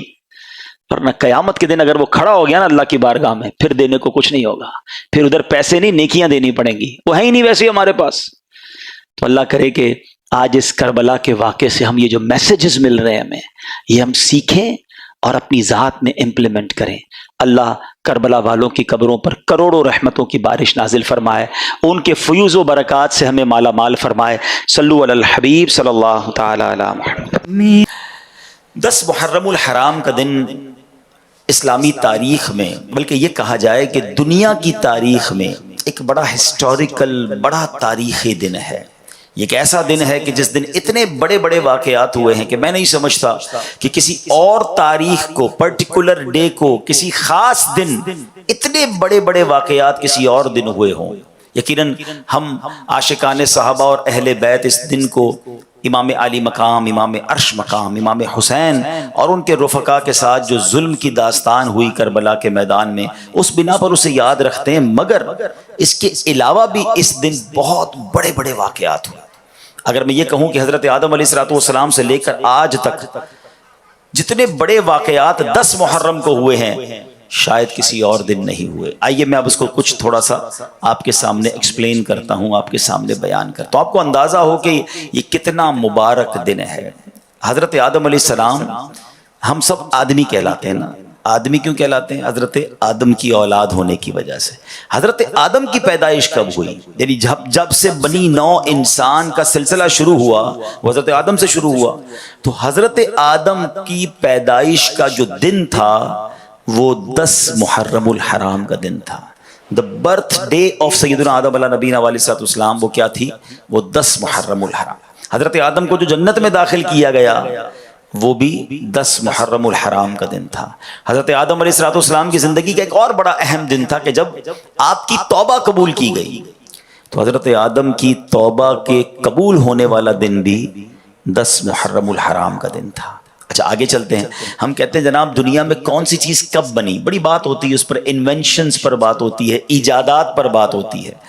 کائنات کی اہم ترین چیزیں زمین، آسمان، سورج، چاند، ستارے، اچھا پھر عرش، کرسی، جنت، یہ سب کے سب جو بنائے گئے یہ 10 محرم الحرام کو ہی بنائے گئے. آپ سوچیں کتنا اہم دن ہے. اچھا اور آگے چلتے ہیں. حضرت ابراہیم علیہ نبینا علیہ السلام یہ خلیل اللہ ہیں اور اپنے بعد تمام نبیوں کے والد ہیں، کیونکہ آپ ہی کی نسل سے بعد میں اس کے بعد سارے انبیاء گزرے. حضرت ابراہیم کا یوم ولادت بھی، ان کی پیدائش کا دن بھی 10 محرم الحرام ہے. اچھا پھر حضرت ابراہیم کے ساتھ ایک واقعہ ہوا تھا کہ جب آپ کو آگ میں ڈالا جا رہا تھا اور آپ کے لیے اس آگ کو گلزار بنا دیا گیا. یہ جو آگ گلزار میں تبدیل ہوئی نا، یہ دن بھی 10 محرم الحرام کا دن تھا. اچھا پھر آگے چلتے ہیں. حضرت موسیٰ علیہ نبینا علیہ السلام کلیم اللہ ہے. آپ کی زندگی کا وہ تاریخی دن جبکہ بہت تکلیف دی فرعون کے لوگوں نے اور فرعون نے، مگر آپ کو اور آپ کی قوم کو نجات کیسے ملی تھی کہ دریائے نیل سے آپ تو نکل گئے، دریا نے راستہ دے دیا، مگر فرعون اپنے ساتھیوں کے ساتھ دریائے نیل میں غرق ہوا. یہ جو فرعون سے نجات ملی، فرعون غرق ہوا، یہ دن بھی 10 محرم الحرام کا دن تھا. اور آگے چلتے ہیں. حضرت عیسیٰ روح اللہ علیہ نبینا علیہ السلام، ان کی پیدائش کا دن بھی، ڈیٹ آف برتھ 10 محرم الحرام. حضرت عیسیٰ علیہ السلام کو جو آسمانوں پر اٹھایا گیا یہ دن بھی 10 محرم الحرام. اسی طرح حضرت نوح علیہ السلام، طوفان نوح آپ نے سنا ہوگا کہ جب ساری دنیا میں پانی تھا، کوئی بچا نہیں، صرف ایک کشتی تھی جس میں 80 کے قریب لوگ تھے، باقی ساری دنیا کے لوگ ڈوب گئے تھے. وہ کشتی گھومتی رہی اور جب جا کر کوہ جودی پر جا کر کنارے لگی تو وہ دن بھی عاشورے کا دن یعنی 10 محرم الحرام کا دن تھا. حضرت سلیمان علیہ السلام کو بڑی بادشاہت ملی، آسمان و زمین اور جناب ہواؤں پر اور جانوروں پر اور پتہ نہیں کتنی چیزوں پر آپ کو حکومت ملی، اتنی بڑی بادشاہت. مگر آپ کو جو یہ ملک عظیم عطا کیا گیا یہ بھی دن تھا 10 محرم الحرام کا. حضرت یونس علیہ السلام کی زندگی میں ایک بڑا عجیب واقعہ ہوا کہ آپ مچھلی نے آپ کو نگل لیا اور مچھلی کے پیٹ میں انہوں نے اللہ کو پکارا تھا. کیا دعا کی تھی؟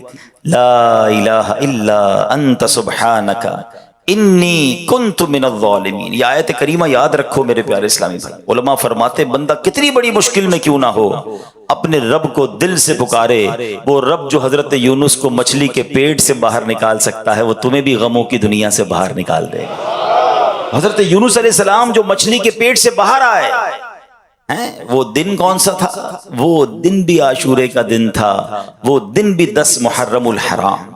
اچھا پھر حضرت یعقوب علیہ السلام، ان کی بینائی، ان کی جو دیکھنے کی طاقت تھی، ان کی آئی سائٹ جو تھی وہ کمزور ہو گئی تھی، ضعف آ گیا تھا. اللہ نے اس بینائی کے ضعف کو، اس بینائی کی کمزوری کو جو دور کیا، وہ جو دن تھا وہ بھی 10 محرم الحرام کا تھا. حضرت یوسف علیہ السلام کی زندگی کا ایک عجیب دن کہ جب آپ کو گہرے کنویں میں ڈال دیا گیا، اس کنویں سے جس دن آپ کو نکالا گیا وہ دن بھی 10 محرم الحرام کا دن تھا. حضرت ایوب علیہ السلام پر بڑی تکلیفیں آئیں. صبر ایوب تو مشہور ہے نا، مگر حضرت ایوب علیہ السلام کی اس تکلیف کو، اس بیماری کو جس دن دور کیا گیا وہ دن بھی یہی 10 محرم الحرام کا دن تھا. آسمان سے سب سے پہلی بارش، یہ جو بارش ہے نا یہ میری اور آپ کی زندگی کا سبب ہے. اس پانی سے ہی تو ہم یوں سمجھے کہ ہماری لائف لائن ہے، مگر یہ آسمان سے جو پہلی بارش آئی وہ دن بھی 10 محرم الحرام کا دن تھا. یہ وہ دن ہے کہ پچھلی امتوں میں جس کا روزہ بڑا مشہور تھا، بلکہ کچھ روایت ایسی بھی ملتی ہیں کہ رمضان کا روزہ فرض ہونے سے پہلے عاشورے کا روزہ فرض تھا، پھر منسوخ کر دیا گیا، پھر رمضان کا روزے فرض ہوئے. یہ اتنا مبارک دن ہے. اور اس کے علاوہ جب یہ تقریباً میں نے آپ کو کم و بیش 24 واقعات، 24 باتیں بتائیں جو عاشورے سے متعلق ہیں، اور پھر 25واں واقعہ وہ ہے کہ امام علی مقام، امام عرش مقام، امام حسین رضی اللہ تعالیٰ عنہ اور ان کے رفقا کو بھوکا پیاسا کربلا کے میدان میں شہید کیا گیا. اب ذرا سوچیے یہ دن کیسا ہے، یہ کتنا تاریخی دن ہے. آج کے دن میں پتہ ہے ہم نے دعا کیسے مانگنی ہے اللہ کی بارگاہ میں، التجا کیسے کرنی ہے کہ اللہ تو نے آج کے دن حضرت آدم کی توبہ کو قبول کیا ہے، اے اللہ میری توبہ بھی قبول فرما لے، مجھے بھی سچی توبہ عطا فرما. اے حضرت یوسف کو اندھیرے کنویں سے نکالنے والے، مجھے بھی گناہوں کی ظلمت سے نکال کر نیکیوں کے نور میں داخل فرما دے. اے حضرت یونس کو مچھلی کے پیٹ سے نجات دینے والے، اے اللہ مجھے بھی غموں کی اور مصیبتوں کی تکلیف سے باہر نکال دے. اے رب جو تو نے عاشورہ کے دن حضرت موسیٰ کو اور ان کے رفقا کو دریائے نیل میں راستہ عطا کیا، اے اللہ مجھے بھی نیکی کے راستے پہ چلا دے، مجھے بھی گناہوں کے سمندر سے پار لگا دے اور میری بھی کشتی جو ہے وہ کنارے لگ جائے. اے رب کریم جو تو نے حضرت نوح کی کشتی کو عاشورہ کے دن کنارے لگا دیا، اے اللہ ہماری کشتی بھی کنارے لگا دے، ہمارا سفر بھی جو ہے وہ خیر سے عافیت سے پورا ہو جائے اور دنیا سے جائیں تو ایمان سلامت لے کر اس دنیا سے اپنی قبر میں جائے. آج تو مانگنے کا دن ہے، آج تو کرم نوازی کا دن ہے. امام حسین اور ان کے رفقا کا وسیلہ پیش کر کے، شہدائے کربلا کی بات کر کے اللہ کی بارگاہ میں التجا کریں کہ اللہ ان قربانیوں کا واسطہ ہمیں بھی اپنے دین کی خاطر قبول فرما لے، ہمیں بھی مخلص مبلغ بنا دے. اللہ ہم سے بھی کوئی ایسی خدمت لے لے کہ ہم بھی تیرے دین کی خاطر کچھ ایسا کر جائیں کہ جب قیامت کے دن امام حسین سے ملاقات ہو تو ہم بھی عرض کر سکیں کہ حضور اپنے حصے کا چراغ جلا کر آیا ہوں، میں بھی آپ کے نانا جان کے دین کی کوئی خدمت کر کے آیا ہوں. سوچو میرے پیارے اسلامی، اتنا مبارک. تو ایک تو میں نے بتانا تھا کہ عاشورہ کا دن کتنا مبارک دن ہے، عبادت میں، دعاؤں میں، التجاؤں میں اور ان عظیم واقعات کی یادوں میں گزارے. اب آتے امام حسین رضی اللہ عنہ کا مرتبہ. میں صرف 2-3 باتیں جو میسج جو باتیں سیکھنی ہیں ہم کو اس واقعے سے وہ عرض کرنے کی کوشش کرتا ہوں. امام حسین رضی اللہ عنہ کوئی عام شخصیت نہیں ہے، ہر صحابی کا مرتبہ بہت ہی اعلیٰ ہے، مگر حسنین کریمین کی تو بات ہی نرالی ہے نا. نبی پاک علیہ الصلوۃ والسلام فرماتے یہ جنت کے نوجوانوں کے سردار ہیں. حسنین کریمین کے بارے میں نبی پاک فرماتے دونوں میرے پھول ہیں. آقا علیہ الصلوۃ والسلام صرف پھول فرماتے نہیں بلکہ پھولوں کی طرح انہیں سونگھا بھی کرتے تھے، انہیں چوما بھی کرتے تھے. انہوں نے نبی پاک کے کاندھوں پر سواری کی ہے. امام حسین رضی اللہ تعالیٰ کو راکب دوش مصطفیٰ کہا جاتا ہے، یعنی نبی پاک کے کاندھوں پر سواری کرنے والا. اللہ اکبر. آقا علیہ الصلوۃ والسلام فرماتے ہیں حسین مجھ سے ہے اور میں حسین سے ہوں. کیسا پیار ہے، کیسی محبت ہے. ہمارے یہاں جب کسی بچے کی ولادت ہوتی ہے نا تو ہم کسی بزرگ کو، کسی مولوی صاحب کو، کسی کوشش کرتے نیک بندے کو ڈھونڈیں جو کان میں اذان بھی دے دے اور تحنیک یعنی گٹی دے دے، کوئی کھجور کھلا دے، کوئی شہد چٹا دے. اچھی بات ہے، اچھی ابتدا ہوتی ہے کہ چلے کسی نیک بندے کا جھوٹا جو ہے ہمارے بچے کے منہ میں چلا جائے. مگر آپ کو پتہ ہے امام حسین کی سٹارٹ کیسے ہوئی ہے، ان کی ابتدا کیسے ہوئی ہے. ایک تو امام حسین پیدا ہی مدینہ منورہ میں ہوئے اور پھر سب سے پہلی خوراک انہیں کیا ملی ہے، نبی پاک نے اپنی گود میں لیا. اچھا سرور کائنات علیہ الصلوۃ والسلام نے انہیں کوئی کھجور یا شہد نہیں چٹایا، پیارے آقا نے اپنی زبان مبارک امام حسین کے منہ میں دے دی. ہائے ہائے ذرا سوچو تو صحیح، پہلی خوراک ہی لعاب مصطفیٰ ہے. نبی پاک کا مبارک لعاب جو ہے وہ امام حسین کی پہلی خوراک ہے. اور پہلی انہوں نے ان کے کانوں نے پتہ پہلی آواز کیا سنی ہے؟ ہم کہتے ہیں کسی بزرگ سے اذان دلوا دو. اللہ اکبر. امام حسین کی قسمت پر ہماری جانیں قربان، ان کے کانوں میں پہلی آواز جو آتی ہے وہ آواز کیا ہے؟ اللہ اکبر اللہ اکبر. یعنی اللہ رب العالمین کا نام ہے مگر آواز رحمت للعالمین کی ہے. ہائے خوراک بھی ابتدا کیسی ہے، آواز بھی کیسی ہے، نبی پاک کی گود میں پلے ہیں، بہت پیار۔ مگر ایک بار ایک صحابیہ نے دیکھا کہ پیارے آقا علیہ الصلوۃ والسلام کی گود میں امام حسین ہیں اور نبی پاک کی آنکھوں میں آنسو ہیں، آنسوؤں کی جھڑی لگی ہوئی۔ صحابیہ نے کہا حضور آپ رو رہے ہیں، خیریت تو ہے؟ نبی پاک نے فرمایا جس کا مضمون ہے کہ ابھی جبریل امین میرے پاس آئے اور جبریل نے کہا کہ یا رسول اللہ صلی اللہ علیہ وسلم آپ کی امت آپ کے نواسے کو شہید کر دے گی، اور مجھے جو مقتل کی مٹی ہے یعنی جہاں امام حسین شہید کیے جائیں گے نا اس جگہ کی مٹی بھی دکھائی گئی۔ نبی پاک کو بچپن میں ہی بتا دیا گیا تھا کہ امام حسین شہید کیے جائیں گے۔ اچھا ایک بار مولا علی شیر خدا جو والد ہیں امام حسین، وہ کہیں کربلا کے قریب سے راستے میں مقام جنگ صفین کے دوران جا رہے تھے، جب فرات کا کنارہ آیا، کربلا کا مقام آیا تو حضرت مولا علی نے یہ بھی بتا دیا کہ یہاں شہداء کے خیمے بندھیں گے، یہاں ان کے جو جسم اقدس ہیں شہید ہونے کے بعد ان کے بدن یہاں پر ہوں گے۔ یعنی ایک ایک چیز مولا علی کو معلوم تھی کہ کس کس طرح شہید کیے جائیں گے۔ اب ایک بڑا ریلیونٹ کوسچن ہے، بڑا کمال کا سوال ہے کہ جناب نبی پاک کو بھی پتا ہے، مولا علی کو بھی پتا ہے، دیگر صحابہ کو بھی پتا ہے، یعنی مدینہ منورہ میں یہ خبر مشہور تھی کہ نواسے رسول جو ہیں یہ ایک وقت ایسا آئے گا جس میں شہید کر دیے جائیں گے۔ اب پیارے آقا کا مرتبہ یہ ہے کہ نبی پاک علیہ الصلوۃ والسلام تو اللہ کی بارگاہ میں ہاتھ اٹھائیں تو سورج واپس پلٹ آتا ہے، آپ اشارہ کریں تو چاند کے دو ٹکڑے ہو جاتے ہیں۔ بڑے بڑے پرابلم لے کر صحابہ آتے تھے اور آقا علیہ الصلوۃ والسلام دعا فرماتے، ان کی مشکل آسان ہو جاتی تھی۔ ٹوٹی پنڈلی لاتے تھے، نبی پاک پنڈلی جوڑ دیتے، نکلی آنکھ لاتے تھے، میرے آقا لعاب دہن لگا کر آنکھ واپس لگاتے تو آنکھ روشن ہو جایا کرتی۔ ارے کون سا معاملہ تھا جو صحابہ نبی پاک سے عرض نہ کرتے؟ صحابہ کا یہ عقیدہ تھا کہ واہ کیا جود و کرم ہے، شہ بطحا تیرا نہیں سنتا ہی نہیں مانگنے والا تیرا۔ مگر سوال یہ ہے کہ نبی پاک نے دعا کیوں نہیں کی کہ یا اللہ حسین سے مجھے بڑی محبت ہے، میرا نواسا ہے، اے اللہ میں اس سے بہت پیار کرتا ہوں، اس سے کربلا کا امتحان ٹال دے، اے اللہ اس سے شہید ہونے سے بچا لے، اے اللہ اس پر ظلم ہونے سے بچا لے۔ نبی پاک نے تو دعا نہیں کی۔ اچھا مولا علی آ جاتے کہ یا رسول اللہ آپ کو حسین سے بڑا پیار ہے، آپ اس کے لیے دعا کر دیں۔ ارے ماں تو اور بچے سے پیار کرتی ہے نا، بی بی فاطمہ خاتون جنت رضی اللہ تعالیٰ عنہا عرض کرتی کہ بابا جان حسین کے لیے دعا کر دیں کہ اللہ وہ امتحان ٹال دے۔ کسی نے بھی دعا نہیں کی، کیوں؟ یہ بڑا سوال بنتا ہے نا، ایوری بڈی نوز، سب کو پتا تھا مگر دعا نہیں ہو رہی ہے۔ اس کا مطلب کیا تھا کہ سب کو معلوم تھا مگر سب امتحان کے لیے تیار تھے، سب اپنے بچے کو پال رہے تھے مگر اس امتحان کے لیے تیار کر رہے تھے۔ اللہ اکبر، یہ بات سیکھنی ہے کربلا کے اس واقعے سے۔ ہر بار عاشورہ آتا ہے، ہر بار ہم جناب واقعہ کربلا سنتے، فرق کیا آتا ہے ہمارے اندر؟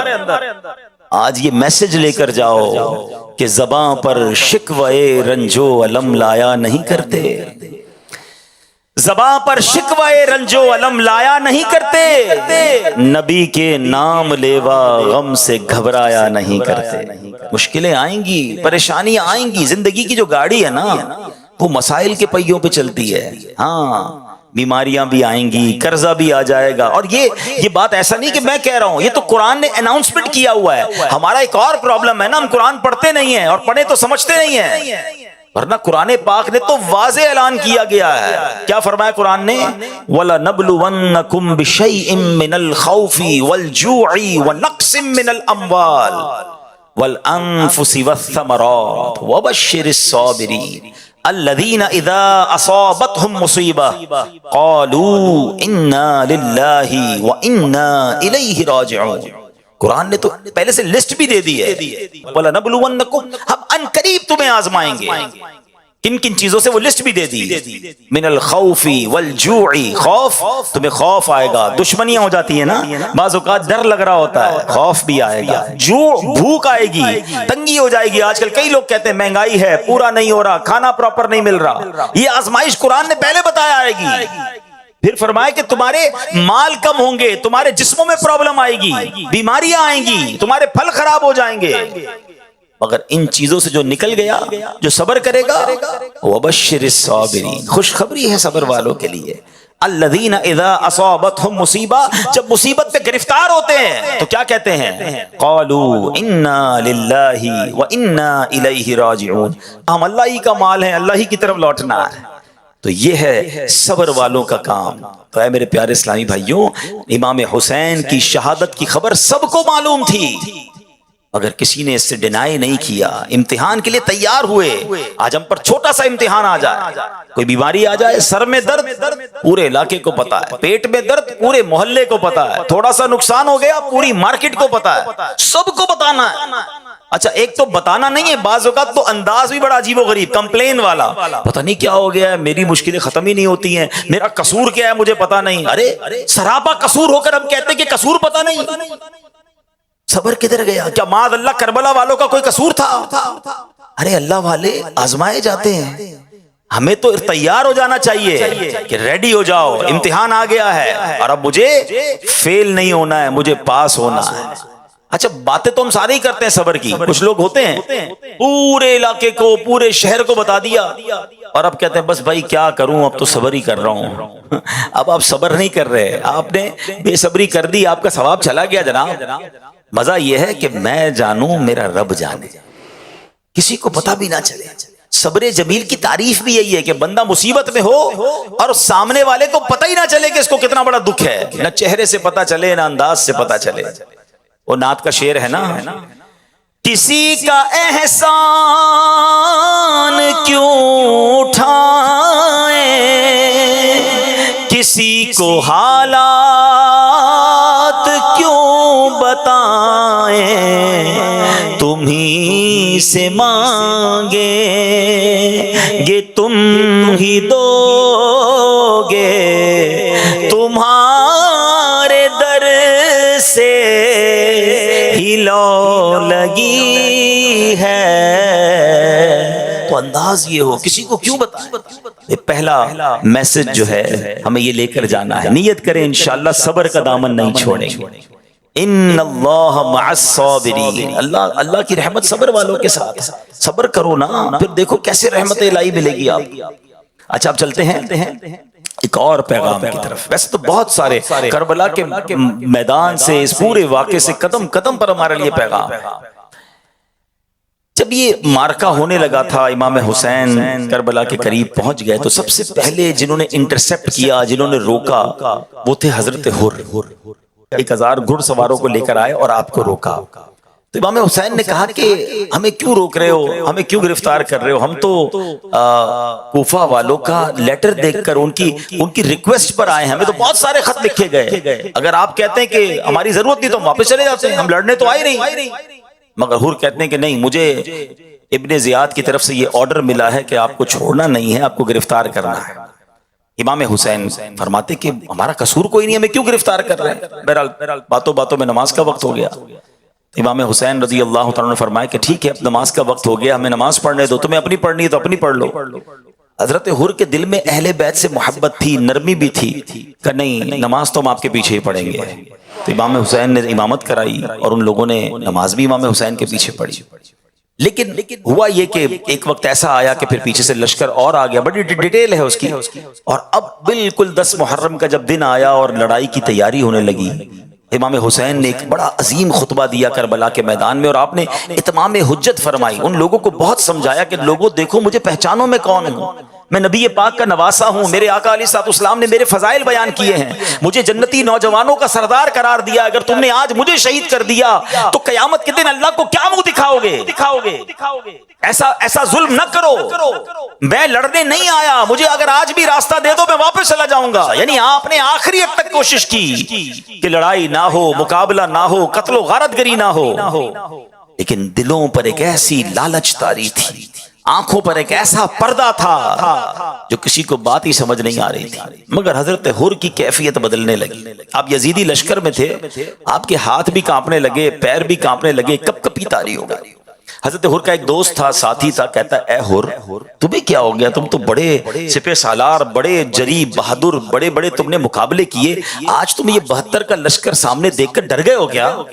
تمہیں سمجھ نہیں آ رہی تمہیں ہو کیا گیا ہے؟ حضرت حر نے وہ تاریخی جملے کہے کہ میں اس لیے ڈر رہا ہوں، اس لیے کانپ رہا ہوں کہ مجھے جنت بھی نظر آ رہی ہے، مجھے دوزخ بھی نظر آ رہی ہے، میں اگر تمہارے ساتھ رہتا ہوں تو مجھے جہنم کی آگ نظر آ رہی ہے، اور امام حسین کے قافلے کو دیکھتا ہوں تو مجھے جنت پکار رہی ہے۔ اہل بیت کے سامنے کیسے مقابلہ کروں؟ اسی کشمکش میں تھے کہ آخر جوش ایمانی نے جوش دکھایا، اپنے گھوڑے کو انہوں نے زور لگایا اور گھوڑا دوڑاتے دوڑاتے یزید کے لشکر سے نکل کر امام حسین کے قدموں میں آ گئے اور کہتے حضور میری پہلی غلطی معاف فرما دیجئے، جو میں نے آپ کو روکا تھا، اب اجازت دیجئے میں آپ کے قدموں پر اپنی جان قربان کرنا چاہتا ہوں۔ حضرت حر یہ جانتے تھے کہ 72 کا لشکر ہے، سامنے 22,000 ہیں، یہاں شہادت ہی ملنی ہے، مگر یہاں کی شہادت جو ہے وہ حقیقی زندگی ہے، میں اگر اہل بیت کے قدموں پر قربان ہو گیا تو یہی میری مغفرت کا ذریعہ ہوگا۔ اور ایسا ہی ہوا کہ اب امام حسین کی طرف سے لڑتے لڑتے آپ یزیدی لشکر کے ساتھ لڑتے لڑتے دنیا سے چلے گئے، آپ شہید ہو گئے، مگر آج آپ کا مزار بھی ہے۔ اور جب بھی حضرت حر کا ذکر کیا جاتا ہے ادب کے ساتھ اور رضی اللہ تعالیٰ عنہ کہہ کر ذکر کیا جاتا ہے، اللہ اکبر۔ حضرت حر نے یہ ثابت کیا خوبصورت بات شاعر لکھتے ہیں کہ یہ نعرہ حر کا تھا جس وقت فوج شام سے نکلا کہ دیکھو یوں نکلتے ہیں جہنم سے خدا والے، نکل گئے نا جہنم سے۔ میں آج ایک پیغام لے کر آیا ہوں، میں آج آپ سب کے لیے ایک میسج لے کر آیا ہوں، اور یہ میسج میرے لیے بھی، ہم سب کے لیے۔ حضرت حر نے ڈیسیشن لیا، فیصلہ لیا، دیر نہ کی، شاید سوچتے رہ جاتے، اور اگر یزیدی لشکر میں رہ جاتے تو آج کوئی نام لینے والا نہ ہوتا، مگر وہ شاندار فیصلہ تھا، وہ ڈیسیشن تھا، وہ ہمت تھی۔ حضرت حر سمجھ گئے تھے کہ یہاں بچ تو جاؤں گا لیکن مر جاؤں گا، وہاں مر جاؤں گا مگر جا کر بچ جاؤں گا۔ امام حسین کے قدموں پہ قربان ہو گیا تو یہی زندگی ہے۔ اب میں جو میسج دینا چاہتا ہوں، ہم میں سے بہت سارے ہیں تو آج ایک کیفیت میں زندگی گزار رہے ہیں، مسلمان ہے نا، کیفیت بنتی ہے۔ کوئی شراب پی رہا ہے، اسے پتہ ہے میں غلط کر رہا ہوں، چھوڑ دوں؟ نہیں یار، چھوڑوں گا تو مزہ ختم ہو جائے گا، دوستوں کی سنگت ختم ہو جائے گی۔ کوئی ہے جو جوا کھیلتا ہے، دل چاہتا ہے چھوڑ دوں، کبھی کبھی خیال بھی آتا ہے، مگر کہتا ہے چھوڑ دوں گا تو اس کا مزہ چلا جائے گا۔ کوئی ہے جو حرام کما رہا ہے، سود کا کاروبار، رشوت کا کاروبار، چوری کر رہا ہے، ڈکیتی ڈال رہا ہے، لوگوں کی چیزوں پر قبضے کر رہا ہے، دھوکے دے رہا ہے۔ کبھی کبھی دل میں خیال آتا ہے چھوڑ دوں، ارے چھوڑ دوں گا تو کاروبار کیسے چلے گا، پیسے کم ہو جائیں گے۔ ایک کیفیت ہے، ڈیسیشن نہیں لے رہا ہے، سوچتا ضرور ہے، ہمت نہیں کر پا رہا ہے۔ حضرت حر کا وہ فیصلہ یاد کرو، ایک طرف مال تھا، دولت تھی، اقتدار تھا، زندگی تھی، 22,000 کے لشکر کے ساتھی تھے، دوسری طرف 72 لوگ تھے جن کے پاس اسلحہ بھی نہیں تھا، بچے تھے، خواتین تھی، پتا تھا جا کر شہیدی ہونا ہے، مگر کیا شاندار فیصلہ کیا کہ دیکھو یوں نکلتے ہیں جہنم سے خدا والے۔ وہ فیصلہ، وہ کربلا کا دن یقیناً یہ آج کا ہی دن تھا، 10 محرم الحرام حضرت حر نے فیصلہ کیا۔ میں آج ہر اس اسلامی بھائی کو پیغام دے رہا ہوں جو فیصلے میں رکا ہوا ہے، میں حرام چھوڑوں کہ نہ چھوڑوں، میں شراب چھوڑوں کہ نہ چھوڑوں، میں غلط کام چھوڑوں کہ نہ چھوڑوں، میں بدکاری کر رہا ہوں اس غدی عادت سے نکلوں کہ نہ نکلوں۔ اگر حسینی ہونا، اگر واقعی پنجتن کے غلام ہو، ارے آج سے بہتر دن تمہیں کون سا ملے گا فیصلہ کرنے کا۔ آؤ آج نیت کر لو، آج یقین کرو، تم نیت کر لو، تم بری محفل چھوڑ کر قدم تو بڑھاؤ اللہ کی رحمت کی طرف، ارے حرام روزی چھوڑ کر تم حلال کی طرف قدم تو بڑھاؤ۔ اگر تم حرام کا ایک دروازہ بند کرو گے اللہ رحمت سے تم پر حلال کے کئی دروازے کھول دے۔ تم برے دوستوں کی محفلوں، شراب، جوئے، بدکاری کی کاموں کو چھوڑو تو صحیح، دیکھو اللہ تمہاری زندگی میں کیسی برکتیں ڈال دے گا۔ حضرت حر کے اس فیصلے کو آج یاد کرو، ہمیں بھی جہنم کے ان کاموں سے نکل کر حسینی قافلے کی طرف قدم بڑھانا ہے۔ ارے حسینی قافلے والے نمازی تھے، حسینی قافلے والے تلاوت کرتے تھے، وہ لوگ تو اللہ کی عبادت کرتے تھے، وہ رنگ رلیاں منانے والے، وہ ناچ گانے والے، وہ شراب پینے والے نہیں تھے۔ ارے ہاں یہ کام تو یزیدی کرتے تھے۔ ایک طرف تو میں کہوں میں پنجتن کا غلام ہوں، دوسری طرف بری محفلوں میں گندے کاموں میں ملوث شراب پینے والا پنجتن کا غلام کیسے ہو سکتا ہے؟ نشہ کرنے والا امام حسین کا غلام کیسے ہو سکتا ہے؟ بدکاری کرنے والا، جوا کھیلنے والا، گندی باتیں کرنے والا، جھوٹ بولنے والا، نہیں حسینی ایسا نہیں ہوتا۔ ارے اگر پنجتن سے محبت ہے تو پریکٹیکل اس کا ثبوت دو۔ امام حسین رضی اللہ تعالیٰ عنہ کو پتہ عبادت سے کتنی محبت تھی۔ حضرت عباس رضی اللہ تعالیٰ عنہ سے یہ جو لڑائی ہے، یہ جو مارکہ ہے، کیا ایک دن ڈیلے ہو سکتا ہے؟ کیا مجھے ایک رات مل سکتی ہے؟ وہ رات کیا کرنا تھا؟ کوئی وصیت لکھنی تھی، کوئی فیملی کے ساتھ ٹائم گزارنا تھا۔ امام حسین کہتے ہیں میں چاہتا ہوں ایک رات جی بھر کے رب کی عبادت کر لوں، کچھ سجدے کر لوں، کچھ تلاوت کر لوں، کچھ ذکر کر لوں۔ آئے ہائے، یہ ہے حسینی طریقہ۔ اے میرے پیارے اسلامی بھائیوں، 9 محرم اور 10 محرم کی جو درمیانی رات تھی نا، حسینی خیموں میں تلاوت تھی، ذکر تھا، دعائیں تھیں، اور یزیدی خیموں میں ناچ تھا، گانے تھے، شراب تھے۔ اب میں اور آپ سوچیں ہماری راتیں کیسے گزرتی ہیں۔ مبارک ہو اسے جو عشاء پڑھ کر باوضو، کبھی کبھی تو صلاۃ التوبہ بھی پڑھ کر، سورہ ملک پڑھ کر سوتا ہے کہ میں سو جاؤں یا مصطفیٰ کہتے کہتے، کھلے آنکھ صلی اللہ کہتے کہتے۔ بہت اچھی رات ہے تمہاری، تمہارا یہ انداز، یہ حسینی طریقہ ہے۔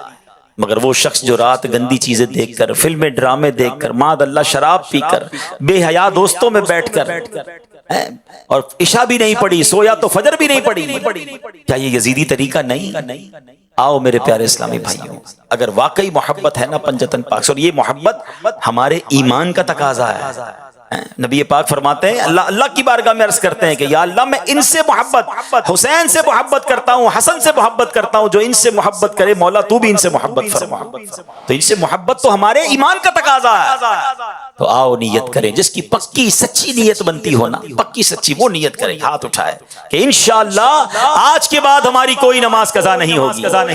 اگر کوئی حرام روزی کما رہا ہے، میرا کوئی بھائی شراب پی رہا ہے، میرا کوئی بھائی نشہ کر رہا ہے، اگر کوئی بھائی غلط کاموں میں ملوث ہے، ارے تمہیں سب پتا ہے تم کیا غلط کر رہے ہو، مجھے بھی پتا ہے۔ آواز نیت کر لیتے ہیں کہ اگر پنجتن پاک سے محبت ہے تو سچی غلامی یہ ہے کہ ان برے کاموں کو چھوڑ کر حضرت حر کیسے چل پڑے تھے، ہائے ہائے، جہنمی لشکر سے نکلے اور جنتی لشکر میں داخل ہو گئے۔ اللہ مجھے بھی وہ قدم اٹھانے کی توفیق عطا فرمائے، آپ کو بھی یہ فیصلہ کرنے کی توفیق عطا فرمائے۔ اللہ کرے کہ آج کا دن ہماری زندگی میں ایک بہترین بدلاؤ لانے کا دن بن جائے، ہماری زندگی کا ایک شاندار دن بن جائے، ایک یادگار دن بن جائے۔ دوست پوچھیں، رشتہ دار پوچھیں، ارے بھائی آپ وہ فلاں کام غلط کرتے تھے، اب آپ نے چھوڑ دیا، تو آپ کہیں میں پنجتن کا غلام ہوں، میں نے جھوٹ بولنا چھوڑ دیا، میں پنجتن کا غلام ہوں، میں نے نماز 5 وقت پابندی سے شروع کر دی، ارے میں امام حسین کا غلام ہوں، میں کیسے کسی مسلمان کو دھوکہ دے سکتا ہوں، میں نے دھوکہ دینا چھوڑ دیا، میں نے حرام کمانا چھوڑ دیا، میں نے رشوت لینا چھوڑ دی۔ آؤ میرے پیارے اسلامی بھائیوں، آج اس حضرت حر کے قدم کو یاد کرتے ہوئے آپ بھی قدم اٹھائیے، نیکی کی طرف آگے بڑھ جائیے، پھر دیکھیں کیسا فیضان پنجتن نصیب ہوتا ہے، فیضان اہل بیت کیسا نصیب ہوتا ہے۔ الحمدللہ یہی دعوت اسلامی کا پیغام ہے کہ اب آ ہی گئے ہیں تو بدل کر جائیں، دعوت اسلامی کے عالمی مدنی مرکز میں آئے ہیں، گناہوں کی عادت سے سچی توبہ کر کے جائیں۔ آج بہترین فیصلہ کر لیجئے، رب کریم سے دعا کرتا ہوں، اے اللہ عاشورے کا دن بڑا مبارک دن ہے، اے رب کریم تو نے آج ہی کے دن حضرت یوسف کو اندھیرے کنویں سے نکالا تھا، اے اللہ ہم بھی گناہوں کے گہرے کنویں میں غرق ہو گئے ہیں، اے پروردگار ہمیں ان اندھیرے کنویں سے باہر نکال دے، اے حضرت موسیٰ کو دریائے نیل کے ذریعے راستہ دینے والے، اے اللہ ہمیں بھی ایسے راستے پر چلا دے جو جنت کا راستہ ہے۔ اے رب کریم تو نے حضرت یونس کو عاشورہ کے دن مچھلی کے پیٹ کے اندھیرے سے باہر نکالا تھا، پروردگار ہم تجھ سے التجا کرتے ہیں کہ آج ہمیں برائیوں کے اندھیرے سے نکال کر نیکیوں کے راستے پہ چلا دے۔ خدا کی قسم سچے دل سے مانگو، وہ رب ضرور مدد فرمائے گا، اس کی رحمت ضرور شامل حال ہوگی اور ہم بھی اچھے انسان بن جائیں گے۔ اللہ مجھے بھی اور آپ کو بھی امام حسین کے نقش قدم پر چلنے کی توفیق عطا فرمائے، اپنے پسندیدہ بندوں میں ہمیں شامل فرما لے۔ الحمدللہ اس کو پریکٹیکل کرنے کے لیے دعوت اسلامی کے مدنی قافلوں میں سفر اپنا معمول بنائیے، اپنے اچھے دوست بنا لیجئے، اس ماحول والے دوست بنا لیجئے تاکہ کبھی لیفٹ رائٹ ہو جائیں، کبھی نمازوں میں سستی ہو، کبھی گناہوں کی طرف جانے لگے تو اچھے دوست ہوں گے تو پکڑ کے مسجد میں لے آئیں گے، یاد دلا کر اجتماع میں لے آئیں گے۔ اگر ایسے دوست رکھے کہ نماز پڑھیں تو مذاق اڑائیں، اجتماع میں جائیں تو ہماری تفریح لیں، ایسے دوست ہمیں نہیں چاہیے۔ نیک بننا ہے تو نیک دوست بھی بنانے ہوں گے۔ اللہ تعالی ہمیں اچھے اور نیک دوست بھی نصیب فرمائے، آمین بجاہ النبی الامین صلی اللہ تعالی علیہ وسلم۔ صلو علی الحبیب صلی اللہ تعالی علی محمد صلی اللہ علیہ وسلم۔ ناظرین، آج بات کرتے ہیں عاشورہ کے دن کی۔ کیا اہمیت ہے اس دن کی، کتنا مبارک اور کتنا اہم دن ہے۔ اسلامی سال کا پہلا مہینہ محرم الحرام اور خاص طور پہ اس کی 10 تاریخ عاشورہ جو ہے اسلامی تاریخ میں خاص اہمیت رکھتا ہے۔ ایک ایسا دن ہے جس میں اتنے بڑے بڑے واقعات ہوئے کہ جب پڑھتے ہیں تو عقل حیران ہو جاتی ہے، مگر آج اسپیشلی ہم بات کریں گے امام عالی مقام، امام عرش مقام، امام حسین رضی اللہ تعالی عنہ کی شہادت والے دن یوم عاشورہ کو جو واقعہ ہوا۔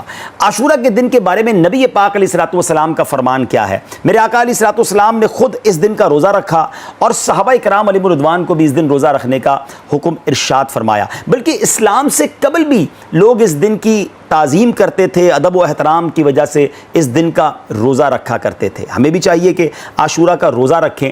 اب عاشورے کے دن ہم نے کیا کیا کام کرنے ہیں، آج یوں سمجھیے کہ کچھ عاشورہ کی عبادت کے بارے میں بات کرتے ہیں۔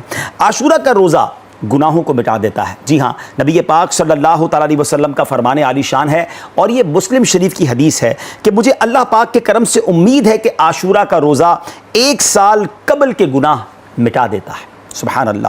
اسی طرح میرے آقا علیہ الصلوۃ والسلام کا فرمان ہے کہ جو 10 محرم کو اپنے بچوں کے خرچ میں فراخی کرے، یعنی ان کے لیے اچھا کھانا پکائے اور ان کے لیے خرچ زیادہ کرے، تو اللہ پاک سارا سال اس کو فراخی دے گا۔ اور حضرت سفیان ثوری رحمۃ اللہ تعالی علیہ فرماتے ہیں کہ ہم نے اس حدیث کا تجربہ کیا تو ایسا ہی پایا۔ اب ناظرین، آئیے عاشورہ کا دن ہم اور کیا کیا نیکیاں کر سکتے ہیں، تو میں خاص 12 نیکیاں بتاتا ہوں جو ہم نے اس بار نیت کر لیں عاشورہ کے دن کرنی ہے۔ نمبر 1، روزہ رکھنا ہے، صدقہ کرنا ہے، نفل نماز پڑھنی ہے، 1000 مرتبہ قل هو اللہ شریف، پھر نمبر 5 علماء کی زیارت کرنا، نمبر 6 یتیم کے سر پر ہاتھ پھیرنا، نمبر 7 اپنے اہل و عیال کے رزق میں وسعت کرنا، نمبر 8 غسل کرنا، نمبر 9 سرما لگانا، نمبر 10 ناخن تراشنا، نمبر 11 مریضوں کی بیمار پرسی کرنا، اور نمبر 12 دشمنوں سے ملاپ یعنی صلح و صفائی کرنا۔ تو یہ 12 نیک کام ہم نے انشاءاللہ عاشورہ کے دن کوشش کر کے کرنے ہیں، اور شہدائے کربلا کو ایصال ثواب بھی کرنا ہے۔ وہ کس طرح ہوگا کہ عاشورہ کے دن نواسہ رسول جگر گوشائے بطول امام علی مقام، امام عرش مقام، امام حسین رضی اللہ تعالی عنہ نے اپنے رفقا کے ہمراہ جو گلشن اسلام کی آبیاری کے لیے اپنے جانوں کی قربانی دی، ہمیں اس دن شہدائے کربلا کے ایصال ثواب کے لیے قرآن خوانی، ذکر و درود اور نظر و نیاز کا بھی اہتمام کرنا چاہیے۔ اللہ کریم عاشورہ کے دن کی برکت ہمیں عطا فرمائے، اور یہ دن روزے میں اور خوب عبادتوں میں گزارنے کی توفیق عطا فرمائے۔ صلو علی الحبیب صلی اللہ تعالی علی محمد صلی اللہ علیہ وسلم۔ الحمدللہ رب العالمین، والصلاة والسلام علی سید الانبیاء والمرسلین۔ اللہم ربنا آتنا فی الدنیا حسنۃ وفی الآخرۃ حسنۃ وقنا عذاب النار۔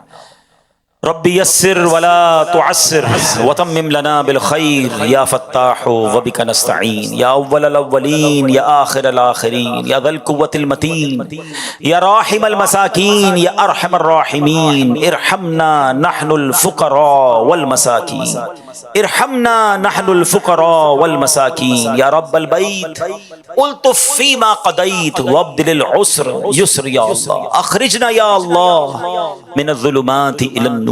اے رب کریم، ہم سب کا جمع ہونا اپنی بارگاہ میں قبول فرما۔ اے اللہ، ہمیں حسینی طریقے پر زندگی گزارنے کی توفیق عطا فرما۔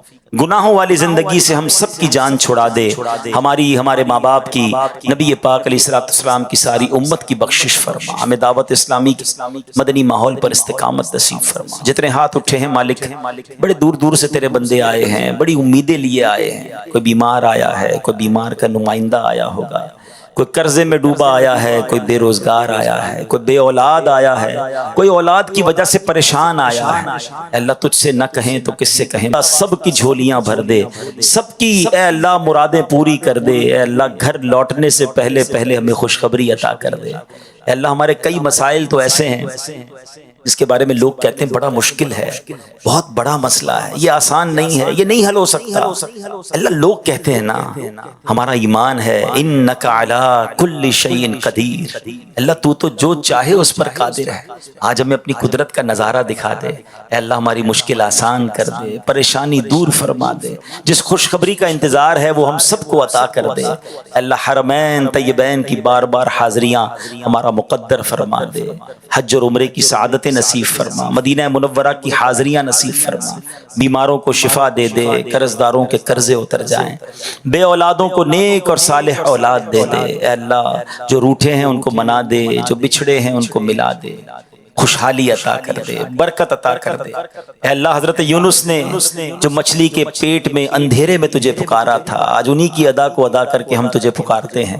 لا الہ الا انت سبحانک انی کنت من الظالمین، لا الہ الا انت سبحانک انی کنت من الظالمین، لا الہ الا انت سبحانک انی کنت من الظالمین۔ اے رب کریم، اس پکار اس دعا کا واسطہ ہماری زندگی میں بھی غموں کی رات کو ختم کر دے، خوشیوں کی صبح عطا کر دے، سکھ کی صبح عطا کر دے، نیکیوں والی صبح عطا کر دے، صبح طیبہ عطا کر دے۔ اے اللہ آج کا دن ہماری زندگی کا تاریخی دن بنا دے، ہماری زندگی میں بہترین بدلاؤ کا دن بنا دے۔ ہم سدھرنا چاہتے ہیں، ہمت کرتے ہیں مالک، مگر شیطان پھر دبا لیتا ہے، پھر ڈال دیتا ہے گناہوں میں۔ آج تجھ سے مدد مانگتے مولا، بدل دے مولا، ہمارا دل بدل دے، شیطان سے مقابلے میں ہمیں طاقت عطا فرما، ہماری مدد فرما۔ اے رب کریم دعوت اسلامی کے مدنی ماحول پر استقامت عطا فرما۔ اللہ جو مانگ سکے وہ بھی دے دے، جو نہیں مانگ سکے آج تو مانگنے کا دن ہے نا، آج ہمیں وہ بھی عطا فرما دے۔ اللہم ربی یسر ولا تعسر وتمم لنا بالخیر یا فتاح وبک نستعین وَأُفَوِّضُ أَمْرِي إِلَى اللَّهِ إِنَّ اللَّهَ بَصِيرٌ بِالْعِبَادِ بِبَرَكَةِ إِنَّ اللَّهَ وَمَلَائِكَتَهُ يُصَلُّونَ عَلَى النَّبِيِّ يَا أَيُّهَا الَّذِينَ آمَنُوا صَلُّوا عَلَيْهِ وَسَلِّمُوا تَسْلِيمًا اللهم صل على سيدنا ومولانا محمد طب القلوب ودوائها وعافية الأبدان وشفائها ونور الأبصار وضيائها وعلى آلہ وصحبہ وبارک وسلم۔ جب دم واپسی ہو یا اللہ، سامنے ہو روضہ رسول اللہ، اور لب پہ ہو لا الہ الا اللہ۔